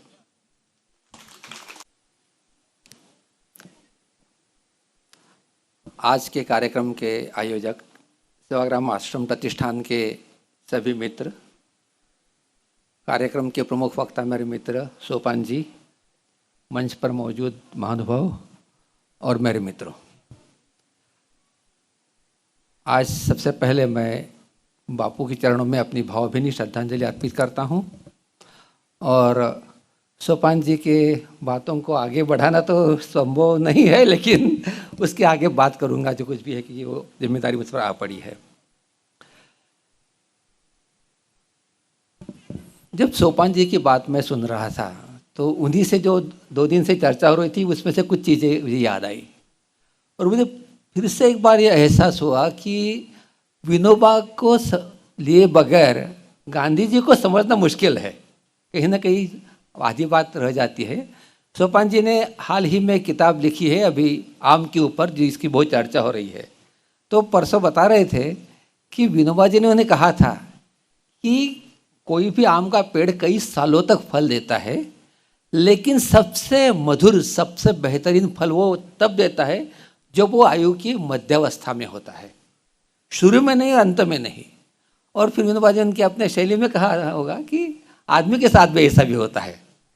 तो हम वो बात सोच रहे थे कि गांधी जी के बारे में मध्यम आयु उनकी कब माने, क्योंकि मध्यम आयु का उन्होंने जो व्याख्या की थी विनोबा जी ने, वो जब जवानी का आवेग कम हो जाता है और बुढ़ापे की जो परावलंबिता और वो जो चीज़ें हैं वो आना अभी शुरू नहीं हुआ, उसके बीच वाला जो सुवर्ण अवसर है। तो देखा तो गांधी का तो पूरा सतत उन्नयन ही है, उसके अंदर तो हम ऐसे उतार चढ़ाव की बात ही नहीं, सतत उन्नयन की बात है। लेकिन फिर भी अगर हम अपने बाकी लोगों की अगर क्राइटेरिया उन्हें लगाए और देखिए उनके जीवन का मध्यमा अवस्था देखेंगे तो करीबन मान लीजिए कि उनको 35 से 65 वाली जो उनके उम्र का जो हिस्सा है, यानी करीबन 1904 से लेके 1941, 42, 32, 33 की बात की जो है, तो वो उसमें हमें क्या चीज़ दिखती है? क्योंकि उसके बाद में तो है अंतिम चरण जो है, जैसा उन्होंने कहा कि 32 वर्ष के बाद में तो बहुत नए नए अंकुर आ रहे हैं, संस्थाएं, संगठन, चले जाओ आंदोलन सब आ रहे हैं। उसके बाद में अचानक गांधी जी बहुत अकेले हो गए हैं, और वो अंतिम पर्व जो है जिसके अंदर बहुत आकुलाहट है, उनके अंदर बहुत दर्द है, वो सब उसके बारे में हम नहीं बोलेंगे। आज जिस बात की उन्हें चर्चा की उसी को थोड़ा सा आगे ले जाएंगे।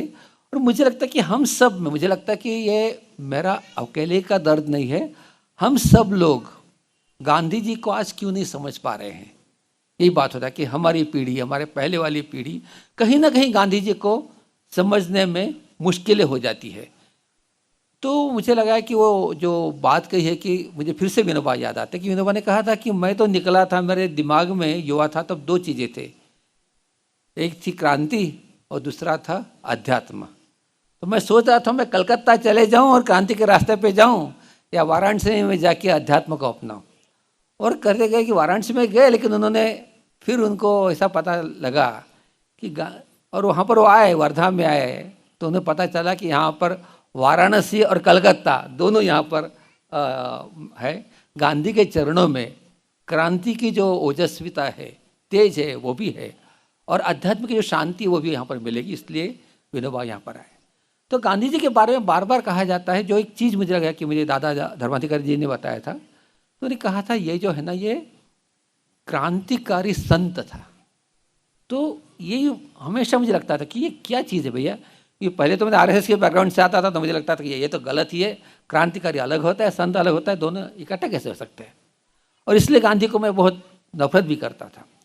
बाद में मैं अलग अलग विचारों के पढ़ा, जिन्होंने कहा कि जो आइडियोलॉजी, जो अपने युग की मुश्किलें, उसमें से जिसे हम कहते हैं कि प्रगतिशील विचारधाराओं के कई तबकों से मैं गुजरा, और सब में कुछ परिवर्तन होते गया, लेकिन उसमें एक बात थी, मैं गांधी जी के कभी करीब नहीं गया। गांधी जी से दूरी रखना, ये बात मेरे लिए बहुत कॉमन थी। भले वो मैं अम्बेडकरवाद से जुड़ा हूँ, मैं मार्क्सवाद से जुड़ा हूँ, या कोई भी समाजवाद से जुड़ा हूँ, लेकिन गांधी से दूरी बनी रही, क्योंकि ये जो है ना बेसिक चीज़ जो है उसके अंदर ये कि एक ही चीज़ व्यक्ति दोनों कैसे हो सकता है। तो ये क्रांतिकारी क्या कहेगा कि आज की जो सामाजिक ढांचा है उस पर परिवर्तन लाना जरूरी है, उससे बदलो। बहुत अच्छे लोगों का रहना जरूरी नहीं, अगर आपकी रचना गलत होगी तो अच्छा आदमी भी अगर डिक्टेटर रहेगा तो डिक्टेटर की तरह ही काम करेगा, और बहुत काइंड हार्टेड डिक्टेटर होने से फर्क नहीं पड़ने वाला। तो इसलिए हमारी पूरी ताकत रचना को बदलने में जाती है, बाहर की चीज़ों को बदलने में जाती है। जबकि ये संत वाले लोग कहते हैं, भाई सब कहते हैं कि अपने आप को बदलो, अपने आप को बदलाने से सब चीज़ें हो जाएगी। मैं हम सोचता है कैसा होगा भाई, अगर हम बहुत अच्छे भी बन गए लेकिन रचना अगर वैसी बरकरार रही तो जीवन में जो विषमता और शोषण है वो कहाँ से दूर होगा। तो गांधी अकेला शख्स है जो कहता है दोनों चीज़ें करो और एक साथ करो, और कैसे कर रहे हो उसका खुद उदाहरण उसमें दे देता है अपनी ज़िंदगी से। तो ये दोनों चीज़ें एक साथ करना जो है वो हम समझ नहीं पाए। हम तो कभी उसको संत के रूप में देखते हैं, और संत के रूप में देखिए तो हम लोग क्या करते हैं, उनका एक मंदिर बना देते हैं, चलो प्रणाम कर लिया तो अपनी जिम्मेदारी खत्म, जैसे हमने सभी संतों को अब तक नष्ट किया है। ये लेकिन बहुत खतरनाक आदमी, गांधी बहुत खतरनाक आदमी लगता है। वो अपना मंदिर नहीं बनने देता, कोई वहाँ पर लोग मंदिर बना रहते लेकिन आश्रम में गांधी की कोई मूर्ति नहीं है, गांधी के नाम से कोई जलसा ऐसा वो नहीं होता है। वो उसने हमेशा नकारा है कि मेरी मूर्ति मत बनाओ। और अगर क्रांतिकारी होता है तो हम लोग उसको दूर से देखते हैं उसके अंदर, और खुद तो उस तरह से नहीं करते। मतलब ये मुश्किल में हम पड़ गए हैं कि हम तो न तो रचना बदलने लगे हैं, जैसे उन्होंने कहा अभी वैश्विकीकरण के बाद में जो रचनाएँ आई है जो बहुत ज़्यादा शोषणकारी है, जो बहुत विध्वंसक है, उसको तो हम हिला भी नहीं पाए, क्योंकि हम समझ भी नहीं पाए, उसके अंदर कुछ परिवर्तन की बात भी नहीं कर पाए। और दूसरा, हमने अपने आप को बदलने की जो बात जो हम हमेशा अभी बार बार जिक्र सोपान जी कर रहे हैं कि हमने बहुत ज़्यादा ध्यान दुनिया को बदलने में दिया है, लेकिन अपने आप को बदलने की दिशा में हमने कोई कदम नहीं उठाया। और सच्चे अर्थ में अध्यात्म तो वही है ना, अहंकार का विसर्जन करना है, उसी से बड़ा अध्यात्म कुछ नहीं होता है। और उस दिशा में प्रयास करना हम सभी जो क्रांतिकारी कहलाने वाले हैं, प्रोग्रेसिव लोग हैं, वो भूल गए हैं। इसलिए आज की तकलीफ आ रही है कि हम लोग कारवां गुजर गया, गुब्बारा देखते रहे, हम लोग की भाषा अलग हो गई है।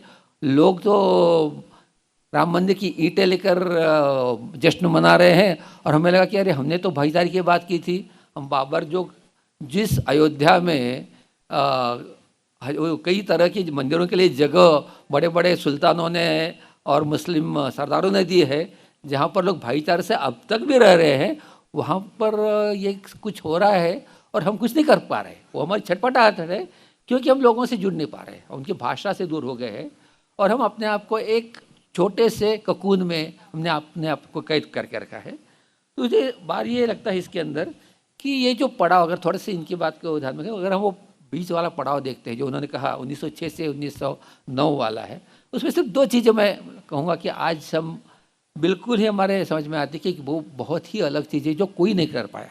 हिंद स्वराज का जिक्र बार बार आता है, और आधुनिक सभ्यता का इतना सुंदर विस्फोटक विश्लेषण व्याख्या किसी ने नहीं की। उसका जो मूल है कि technology is a driving force, और टेक्नोलॉजी अगर आपको ले जाएगी तो आपको उस पागल दौड़ में लाने के लिए मजबूर कर देगी जहाँ से लौटने का कोई रास्ता नहीं है। हम लोग तो डर गए ना, अभी हमारे एज को लगता है मैं बहुत आधुनिक है, बहुत सारी चीज़ सीख रहे। हम कोई मोबाइल लेते 2 साल के अंदर वो पुराना हो जाता है, वो फिर 2G 3G 4G 5G आगे क्या आने वाले पता नहीं है। कंप्यूटर हमारे से आउटडेटेड होते हैं, तो कहीं ठहरने की जगह नहीं, अगर क्योंकि आपको आगे जाना है, वहाँ से यू टर्न लेने की आपको कोई गुंजाइश नहीं, सब बताया जाता है, नहीं तो आप आउटडेटेड हो जाओगे, आप कालबाई हो जाओगे, कोई रास्ता ही नहीं है। लेटेस्ट मॉडल है वही अच्छा है। और जो विकास के लेटेस्ट मॉडल हमको कहाँ तक ले गया है, जो अभी उन्हें जिस जलवायु परिवर्तन की वो बात कर रहे थे, तो वैज्ञानिकों का एक पूरे एक अंतर्राष्ट्रीय समूह बना है जिसके अंदर हर डिसिप्लिन के लोग आकर उन्होंने इसके बारे में एक स्टेटमेंट दुनिया को आगाह करने के लिए 3 बार उन्होंने चुनौतियाँ दी है कि विकास की गलत दिशा में हम इतने आगे जा चुके हैं कि अगर ये चलते रहेगा तो 40 सालों के बाद में, 50 सालों के बाद में ज़्यादा से ज़्यादा यहाँ की मनुष्य नष्ट हो जाएगा।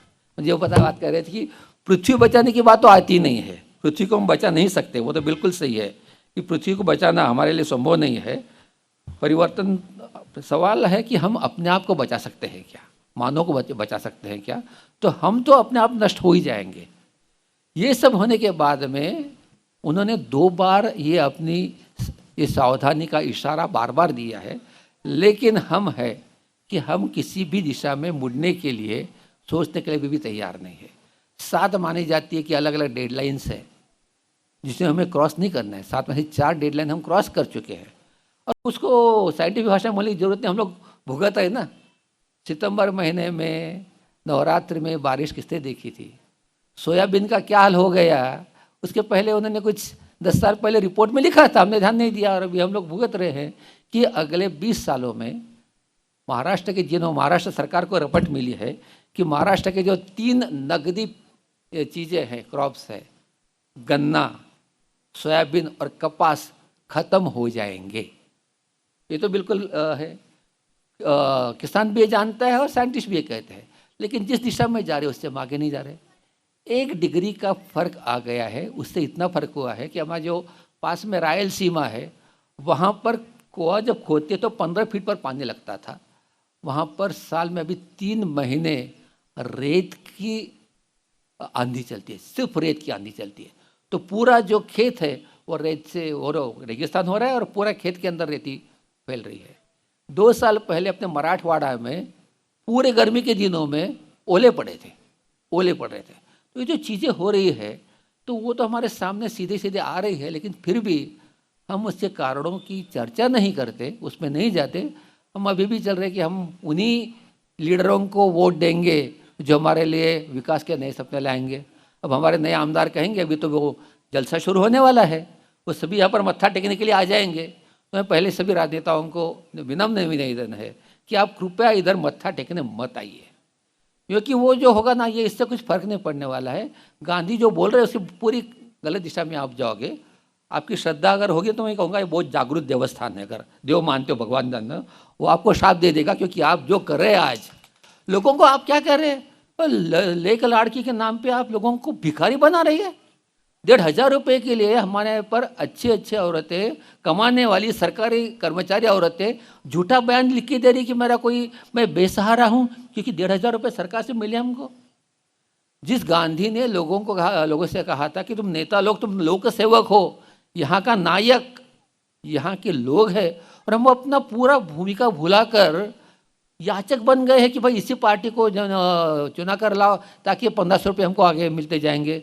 और दूसरी पार्टी कहेंगे नहीं वो तो 1,500 दे रहे, हम लोग 2,000 देंगे, फिर 2,000 के पीछे लोग जाएंगे। कोई आमदार आके कहेगा कि भाई एमएलए कहेगा यहाँ पर हम लोग फ्लाईओवर, अरे वर्धा में जरूरत नहीं ना फ्लाईओवर के, कोई फ्लाईओवर बनाने वाला होगा, नागपुर में मेट्रो की एक लाइन यहाँ पर लेके आएगा। वो सपने देखने वालों को हम लोग उनके पीछे अगर जा रहे हैं तो हमें गांधी का नाम लेने का कोई अधिकार नहीं है। इसके अंदर राजनीतिक दल भी जितने जिम्मेदार है उतने ही हम लोग जिम्मेदार हैं, क्योंकि गांधी को भुलाने की जो गलतियाँ की है तो हमने भुलाया, इसलिए नेता लोग भुला सकते हैं उनको। अगर हम इन चीज़ों को याद रखें, क्योंकि हम भुक्तभोगी है, हम किसान है, वो जो सोयाबीन नष्ट होते जा रहा है वो हम कर रहे हैं। हमारे बच्चे अभी पढ़ लिख के उनको इंजीनियर बनते हैं, हम लोग ज़मीन गिरवी रख के पढ़ाते हैं, इंजीनियर रखते हैं, उसको नौकरी नहीं मिलती, और फिर वो जोमेटो और स्विगी की गाड़ी लेके 5,000 10,000 के लिए अपनी जान खतरे में डाल के 10 मिनट के अंदर पिज्ज़ा पहुंचाने का काम करता है। हमको कहते वर्धा बहुत प्रोग्रेस कर रहा है भैया, अभी यहाँ पर भी स्विगी और जोमेटो आ गया है। और इसी को इकोनॉमी मानते हैं हम लोग, या इकोनॉमी को हम इकोनॉमी मानते हैं। जो हमारी स्थायी जीवन शैली थी उसको ख़त्म हो रहे हैं, इस बात से हम नज़रअंदाज करके हम कोई छोटी बातों में उलझ रहे हैं। अगर ये हम नहीं करेंगे, इससे बाहर नहीं आएंगे, तो गांधी का नाम लेने का कोई मतलब ही नहीं आता है। तो गांधी ने उस वक्त जो बात कही थी 1909 में, हिंद स्वराज में उन्होंने इतनी तीखी आलोचना की थी, इसलिए आज भी प्रगतिशील करने वाले लोगों को समझ में आता है ये कौन बूढ़ा है यार, आधुनिकता को गाली मारता है, इसको रेल को गाली मारता है, चिकित्सा को गाली मारता है। उसके पीछे उनका जो कहना था कि टेक्नोलॉजी की बाढ़ से राज्य संस्था बहुत बड़ी बनेगी, फिर राज्य, फिर वो चाइना का हो, अमेरिका का हो या और कोई भारत का हो, राज्य संस्था जब बड़ी बन जाती है वो ज़्यादा ही शोषक बनती है, लोगों पर अत्याचार करने वाली होती है, कि वो उसका मूल धर्म है। और उसको जो टेक्नोलॉजी आई है आज, हर एक के ऊपर, हमारे ऊपर टेक्नोलॉजी की मदद से स्टेट कंट्रोल कर सकता है, सर्वेलेंस आता है हमारे इसमें। हम अगर सोपान भाई के भाषण का कोई रिपोर्ट फेसबुक पर डाल देते हैं तो उन्हें क्या कहा है, उसकी रीच कितनी होगी उसके ऊपर रहेगा। सोपान भाई के भाषण को कितने लोग लाइक करते हैं उसका भी डेटा पहुंचता है। तो ये सब अगर स्टेट के लिए बहुत आसान हो जाती है चीज़ें करनी, तो इसमें हम जिस तरफ जा रहे हैं, हमें उसके अंदर भी हमें लगता है कि हम जो गांधी का नाम लेने वाले हैं वो शायद गांधी को बुला सकते हैं, लेकिन जो दिशा है वो तो रुकने वाली नहीं है। क्योंकि एक दो मुझे उदाहरण उसमें बहुत सुंदर से याद आते हुए लगता है, जिससे मुझे लगता है कि ये नहीं है कि निराश होने की जरूरत किसने नहीं लगती। क्योंकि उन्होंने जो कहा है कि परंपरा सिर्फ भारत की नहीं, पूरे मानव की परंपरा का जो आधार है वो अपनापन है, सौहार्द है, प्रेम है। तो आज भी अगर कोई प्रेम की, मोहब्बत की दुकान की बात करता है तो उसको लोग उसके पीछे पड़ जाते हैं। वो सादी बात है। कोई भी कहेगा कि नफरत मत करो, प्रेम की तरफ जाओ, तो लोग तो उसके पीछे जाने वाले हैं। तो उसमें आगे जाने की मुझे एक उदाहरण याद आता है कि बहुत ही अलग तरह से, बहुत ही अलग परिप्रेक्ष्य में उदाहरण आया है। रोज़ावा का नाम शायद आपने सुना नहीं होगा, बहुत अच्छा उदाहरण है कि सीरिया और तुर्कस्तान के बॉर्डर पे 3 परगणे या प्रांत कहें, उसके अंदर स्टेट है, वहाँ पर कुर्दिश लोग राहत करते हैं। और कुर्दिश लोगों को जब इतिहास बदला, जैसे ये मॉडर्नाइजेशन आ गया, नए नए राज्य बनते गए, सरहदें बनती गई, बदलती गई, तो वो जो कुर्दिश लोग एक जैसे थे उनको 3 अलग अलग, कोई इराक में चला गया, कोई तुर्कस्तान में, टर्की में चला गया, कोई सीरिया में चला गया। उन्होंने अपना आंदोलन शुरू किया कि हमारा एक कुर्दिस्तान होना चाहिए, कुर्दिस्तान होना चाहिए। बहुत साल तक वो लड़े, और उनके लड़ने के लिए जो लोग थे वो तो बिल्कुल ही वहाँ पर एकदम जुझारू लोग थे। कई सालों तक उन्होंने लड़ने की कोशिश की उधर।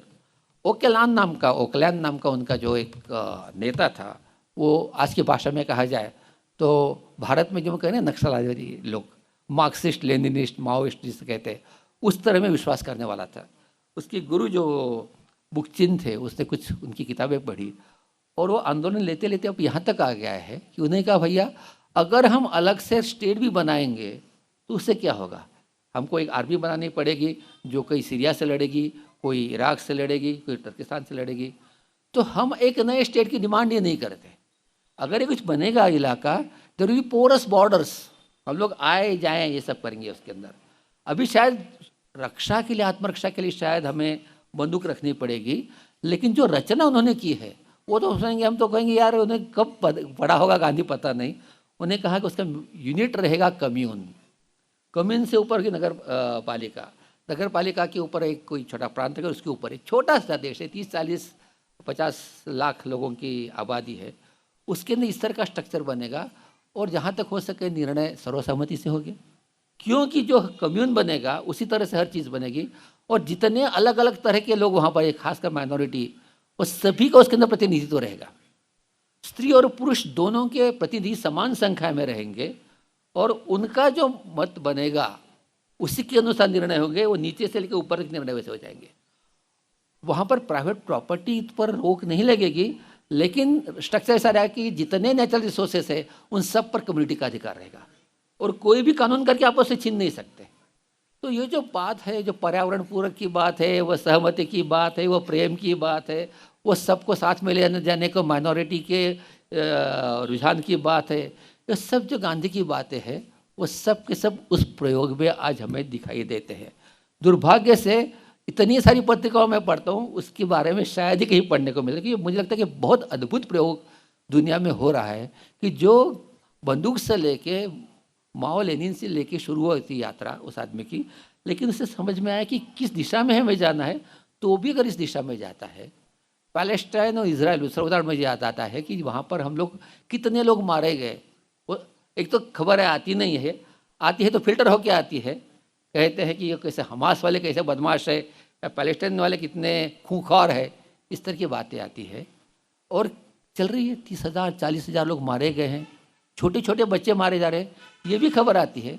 एक खबर नहीं आती है कि वहाँ पर पैलेस्टाइन के और इज़राइल के दोनों के जो बच्चे मर गए हैं, उनके माँ बाप ने मिलकर एक संगठन बनाया है और कहते हैं कि हमारा बच्चा भले मर गया हो, उसको आप शहीद बनाकर युद्ध को आगे नहीं ले जा सकते।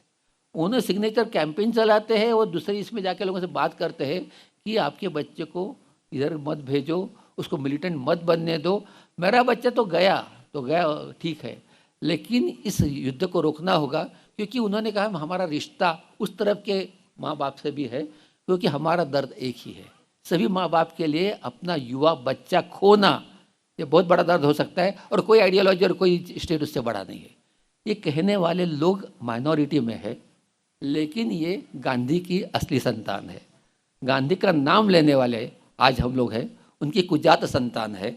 हम गांधी का नाम बहुत लेते हैं, लेकिन जैसे सोपान भाई ने कहा अपने इसमें, तो गांधी की हम लोग ये कहेंगे, जैसे कोई आज हिंदुत्व का बात करे, बहुत आक्रामकता से बात हो रही है, उसका विरोध हम आक्रामकता से नहीं कर सकते। हम लोग सिर्फ प्रेम से ही उसका प्रतिकार कर सकते हैं, उसको बदलाव ला सकते हैं। और हम लोगों को उसके अंदर बहुत सोचना पड़ेगा। हम लोग गांधीवादी किससे कहते हैं, उसकी परिभाषा भी जो है, हम लोग कहते हैं अगर खादीधारी है तो आप गांधीवादी है, आप फलानी संस्था के सदस्य है तो आप लोक सेवक है, हमने व्याख्याएं बना के रखी है। लेकिन क्या आपके मन में आप सांप्रदायिक सौहार्द है? क्या आप दूसरे धर्म के बारे में नफरत नहीं करते? आपके बर्ताव में, आपकी भाषा में क्या वो दिखता है? जाति और धर्म को लेकर क्या आप सचमुच उदार और समानता को लेते हैं?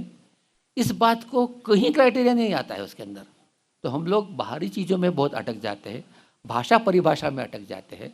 लेकिन हमारे अपने, जैसे पिछले बार हमने हुआ था, यहाँ पर एक बहुत बड़ा सम्मेलन हुआ, और सम्मेलन के बाद जो उस वक्त जो परिवार आए थे उनके साथ में मैंने बात की, तो मुझे तो बड़ा ताज्जुब हुआ कि यहाँ पर सर्वोदय सम्मेलन चल रहा है, लोग गांधी का नाम बड़ा बड़ा गांधी विनोबा की बात करें, और परिवार के सदस्य से मैं बात करने लगा। धीरे से उन्हें पूछा कि क्या आपको नहीं लगता है कि वो जो 55 करोड़ दिए थे गांधी जी ने गलती की थी? लोग कहे हाँ बिल्कुल सही है, पाकिस्तान तो उन्होंने ही बनवाया था। और जैसे जैसे मैंने करना शुरू किया तो मुझे लगा कि उसके अंदर के 80% परिवारों में ये बात बहुत गहरी जा के बैठी थी कि आज जो गड़बड़ हो रहा है ना, उसके लिए गांधी जिम्मेदार है। तो हम अपने परिवार तक नहीं पहुंच पाते और हम दुनिया को बदलने की बात करते हैं। तो हमें लगता है कि इसके अंदर हमें अपने अपने गिरेबान में झांकना बहुत ज़रूरी है कि हमारे अपने बर्ताव में, अपनी भाषा में कहाँ तक हम लोग ईमानदार है, कहाँ तक हम पहुँच पाते हैं। क्योंकि अगर उन्हें कहा वैसे हम आक्रामकता करेंगे, लोगों से बहुत इम्प्रेस करने की बात करेंगे, तो उससे कुछ वो बात आगे नहीं जाने वाली है। तो मुझे वो एक गांधी याद आते हैं, हिंदू स्वराज जी, जिन्होंने सब बातों की जड़ पकड़ी, और उसको अगर हम उस बात में जाके समझ के थोड़ा करते हैं तो शायद हम लोग आज में कुछ स्पष्टता पाएंगे। और दूसरा एक गांधी जो लोग ज़्यादा भूल गए हैं, लेकिन मुझे लगता है युवाओं के लिए वो ज़्यादा इंटरेस्टिंग है। मैंने कहा जो खतरनाक गांधी है, उसका खतरनाकपन जो बाहर आया, वो ऐसा मुझे सबसे वही एक किस्सा लगता है कि जो 1916 में बनारस हिंदू विश्वविद्यालय का उद्घाटन है, उसके लिए गांधी जी अपने 1 साल की यात्रा ख़त्म करके देश को देखकर अनुभव पचाकर सामने आए हैं। बड़े बड़े देश के अतिरथी महारथियों को वहाँ पर बुलाया जा रहा है और 3 दिन तक जलसा चल रहा है। वो बड़े बड़े अंग्रेज अधिकारी भी आ गए थे, खुद ये सब गवर्नर जनरल आकर चले गए हैं, और अध्यक्षता एनी बेसेंट कर रही है, और जो मंच पर बैठे हैं बड़े बड़े संस्थानिक वो गहनों से लदे हैं। उधर आके ये गांधी जो बात करता है तो बोलता है ये एंग्री यंग मैन है। मुझे लगता है ये एंग्री यंग मैन गांधी के अंदर बहुत रहा है, आखिर तक रहा। तो उनके अंदर जो दुनिया को बदलने की, अन्याय को न सहने की जो जिजीविषा थी, जो अंगार था, उन्होंने उसको बाद में सामने ही तरह नहीं, बहुत अच्छी तरह से उन्होंने वो मैनेज किया। लेकिन उसमें जो अंगार आता है, उन्हें कहते हैं कि आपको शर्म नहीं आती? आपके सामने फटे हुए कपड़ों में लोग बैठे हैं, और आप जो कपड़े गहने पहने हैं, गहने आपके जो हीरे मोती है, वो तो आपने आपके प्रजा को लूट कर उनके खून के धब्बे हैं आपके सिर पर, तो गहने नहीं है। इतनी कठोर परिभाषा बोलते हैं। आप अंग्रेजी में भाषण कर रहे हैं, अरे किसकी भाषा है? यहाँ पर 1% लोग भी अंग्रेजी नहीं समझते, और अंग्रेजी में भाषा में बात करने को आप बड़प्पन मानते हो। आपकी भाषा क्या है? आपके लोग क्या है? उनके साथ आप कहाँ पर पहुँच पाते हो? उनकी समस्याओं को कहाँ तक लाते हो? अपनी सभ्यता की क्या बात करते हो?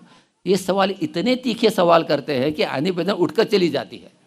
और गांधी कहते हैं कि अगर मेरी बात बहुत बुरी लग रही हो, आप बोले तो मैं आगे बढ़ूंगा, नहीं तो नहीं कहूँगा। और लोग कहते कि आगे बात बढ़ाओ। तो यही बात गांधी ने बहुत नर्म शब्दों में बहुत प्यार से आगे बढ़ाई। लेकिन मुझे याद आता है वो 1916 वाला जो गांधी है, वो 48 तक उसके अंदर वो आग थी, और वो आग थी इसीलिए उसको मारा गया। अगर गांधी सिर्फ संत होता तो उसको कभी मारा नहीं जाता। उसके पुतले बनाए जाते सिर्फ जैसे आज बनाए, लेकिन उसकी पूजा ही होती थी। लेकिन वो सिर्फ संत नहीं था, वो पूरी रचना को बदलने वाला, बुनियादी परिवर्तन चाहने वाला क्रांतिकारी था। और ये क्रांतिकारी को सहना समाज के लिए, यहाँ के ताकतों के लिए बहुत मुश्किल था। तो इसलिए उसको मारा गया। उसके मरने के बाद भी 75 साल के बाद हम देखते हैं कि उसका डर कितना है लोगों में, कि बार बार उसको मारा जाता है। 30 जनवरी की उसको तस्वीरों को गोली मारी जाती है। हमारे व्हाट्सएप पे हर छोटे बच्चे से बड़े लोगों तक वो जहर फैलाया जाता है। और हमारे जितने, उन्होंने कहा कि उस सभ्यता में, पाश्चात्य सभ्यता में डूबे हुए जितने लोग हैं, उनके अंदर वो जहर बरकरार है।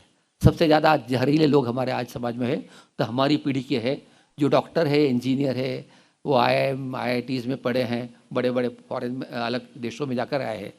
उनके अंदर सांप्रदायिकता का, आधुनिकता का, विकास के मॉडल का जहर बहुत घुल गया है। और इस सभी लोगों का कॉमन शत्रु सिर्फ गांधी, आप समझ लीजिए। इन सब का शत्रु गांधी क्यों है, इस बात को हम समझे। मुझे याद है कि आशीष नंदी जी ने एक बात कही थी कि गांधी को समझना होगा तो पहले गोडसे को, यानी गोडसे वाले लोगों की देखो। उन्होंने कहा था गांधीवादी कभी गांधी को नहीं समझ सके, क्योंकि प्रेम आदमी को अंधा बनाता है और नफरत उसकी निगाह तेज करती है, कि नफरत करने वाला चाहते यहाँ पर कहाँ वीक पॉइंट मिलेगा, कहाँ उसको मारूं, इसलिए बहुत पैनी निगाह से देखता है। तो गांधी को सबसे पैनी निगाह से देखने वाले उनकी विरोधक है। और वो विरोधक क्यों विरोध कर रहे हैं इसको हम कभी समझे नहीं है। तो अगर उस बात को समझे तो गांधी का गांधीपन क्या है ये हम बाहर आ जाएगा। और भक्ति पंथ में तो हम विश्वास नहीं रखते थे, लेकिन जैसे उन्होंने कहा कि जो 3 गांधी उन्होंने कहे, उसके अंदर संस्था संगठनों वाले लोगों ने कुछ थोड़ा सा भक्ति पंथ भी अपना लिया, गांधी को रख दिया है बड़े इस पर। वो भक्ति पंथ से छुटकारा पाकर और एकेडमिक चर्चाओं से बाहर आकर और राजनीतिक, गांधी का राजनीतिकपन, उसका क्रांतिकारिता को अगर हम समझे, उसकी शुरुआत जैसे उन्होंने कहा कि अपने आप को बदलने से, कि खुद पे जय करे वाली जो बात है वो सबसे महत्व की बात है। इसलिए गांधी ने तो भी कहा था, मुझे लगता है दादा धर्माधिकारी जी का एक लेख याद है, उन्हें कहा कि जिस वक्त अंग्रेजी अखबार इंडिपेंडेंस डे की घोषणा कर रहे थे तो हमारे भाषिक वृत्तपत्र स्वाधीनता की बात कर रहे थे। तो इंडिपेंडेंस का मतलब किसी पर हम डिपेंडेंट नहीं है, ऐसा नहीं है, ऐसा होता है। और स्वाधीनता का मतलब स्व पर अधीन होना, स्व के ऊपर नियंत्रण पाना और ऐसे स्व के कंट्रोल में रहना। ये जो बात है, जो हमारे पूरी विचारधारा का फर्क दिखाता है, उस परंपरा का फर्क दिखाता है। तो उस विचारधारा को कि हम अपने आप पर नियंत्रण लाए, अपने आप पर जय करें, और उसके साथ साथ इतना ही करके हमें सिर्फ कोई आध्यात्मिक बनकर वहाँ पर अपने बहुत उन्नयन सिर्फ नहीं करना है। क्योंकि एक व्यक्ति से, विनोबा जी ने कहा है कि एक व्यक्ति कोई मुक्ति नहीं पा सकता, सामूहिक मुक्ति की ओर जाना होगा। तो शोषण और विषमता से मुक्ति पाने के लिए इस अन्यायमूलक स्ट्रक्चर्स को भी तोड़ना है। ये दोनों चीज़ें एक साथ करनी है, ये बताने वाले खतरनाक गांधी को याद करें। और इस दिशा में कैसे करें, इस बात को बहुत ही सुंदर तरीके से सोपान जी ने आज अपने सामने रखा है। उसको मैं दोहराऊंगा नहीं, कि बहुत ही सुंदर भाषा में, तो वो तो बात बहुत अच्छी लगी कि शुरुआत जो होती है कि अंकल को पोएम सुनाओ, वो आखिर तक जो हमारे दिमाग पर भारी रहता है। तो किसी परदेशी, कोई दूसरे अंकल, पढ़े लिखे अंकल या कोई बड़े अंकल को खुश करने की कोशिश भी हम नहीं रहे। हम बड़े हो गए हैं, पोएम पढ़कर दिखाने की आयु से बड़े हो गए हैं, और ये सच में बड़े हो गए तो हमें अपने आप को बदलाव से शुरुआत करनी पड़ेगी। यहाँ तक कि आपने बहुत सुंदरता से इस बात को आज बढ़ाया, इसके लिए आपका आभार, धन्यवाद। कार्यक्रम का समारोह तो नहीं कर रहा हूँ, लेकिन एक अनाउंसमेंट कर रहा हूँ। आज दोपहर को 3:45 बजे हमारे लाइब्रेरी हॉल में अखिलेश झा एक अच्छा प्रेजेंटेशन करने वाले हैं, गांधी और ग्रामोफोन। उनके पास कई ग्रामोफोन के रिकॉर्ड्स हैं, जिसको हम मराठी में तबकड़ी बोलते हैं, जो ग्रामोफोन ऐसा घुमा के जो आवाज़ होता है वो उसके ऊपर, जिसमें गांधी जी का भी ओरिजिनल रिकॉर्डिंग है और कई ऐसे रेयर रिकॉर्डिंग है जो हमको सुनने का मौका मिलने वाला है और उसकी रोचक कहानियाँ भी हमको सुनने मिलने वाली है। इसके लिए हम सभी आपको आमंत्रित करते हैं, 3:45 बजे लाइब्रेरी हॉल में आप जरूर आइए। कार्यक्रम खत्म होगा। धन्यवाद।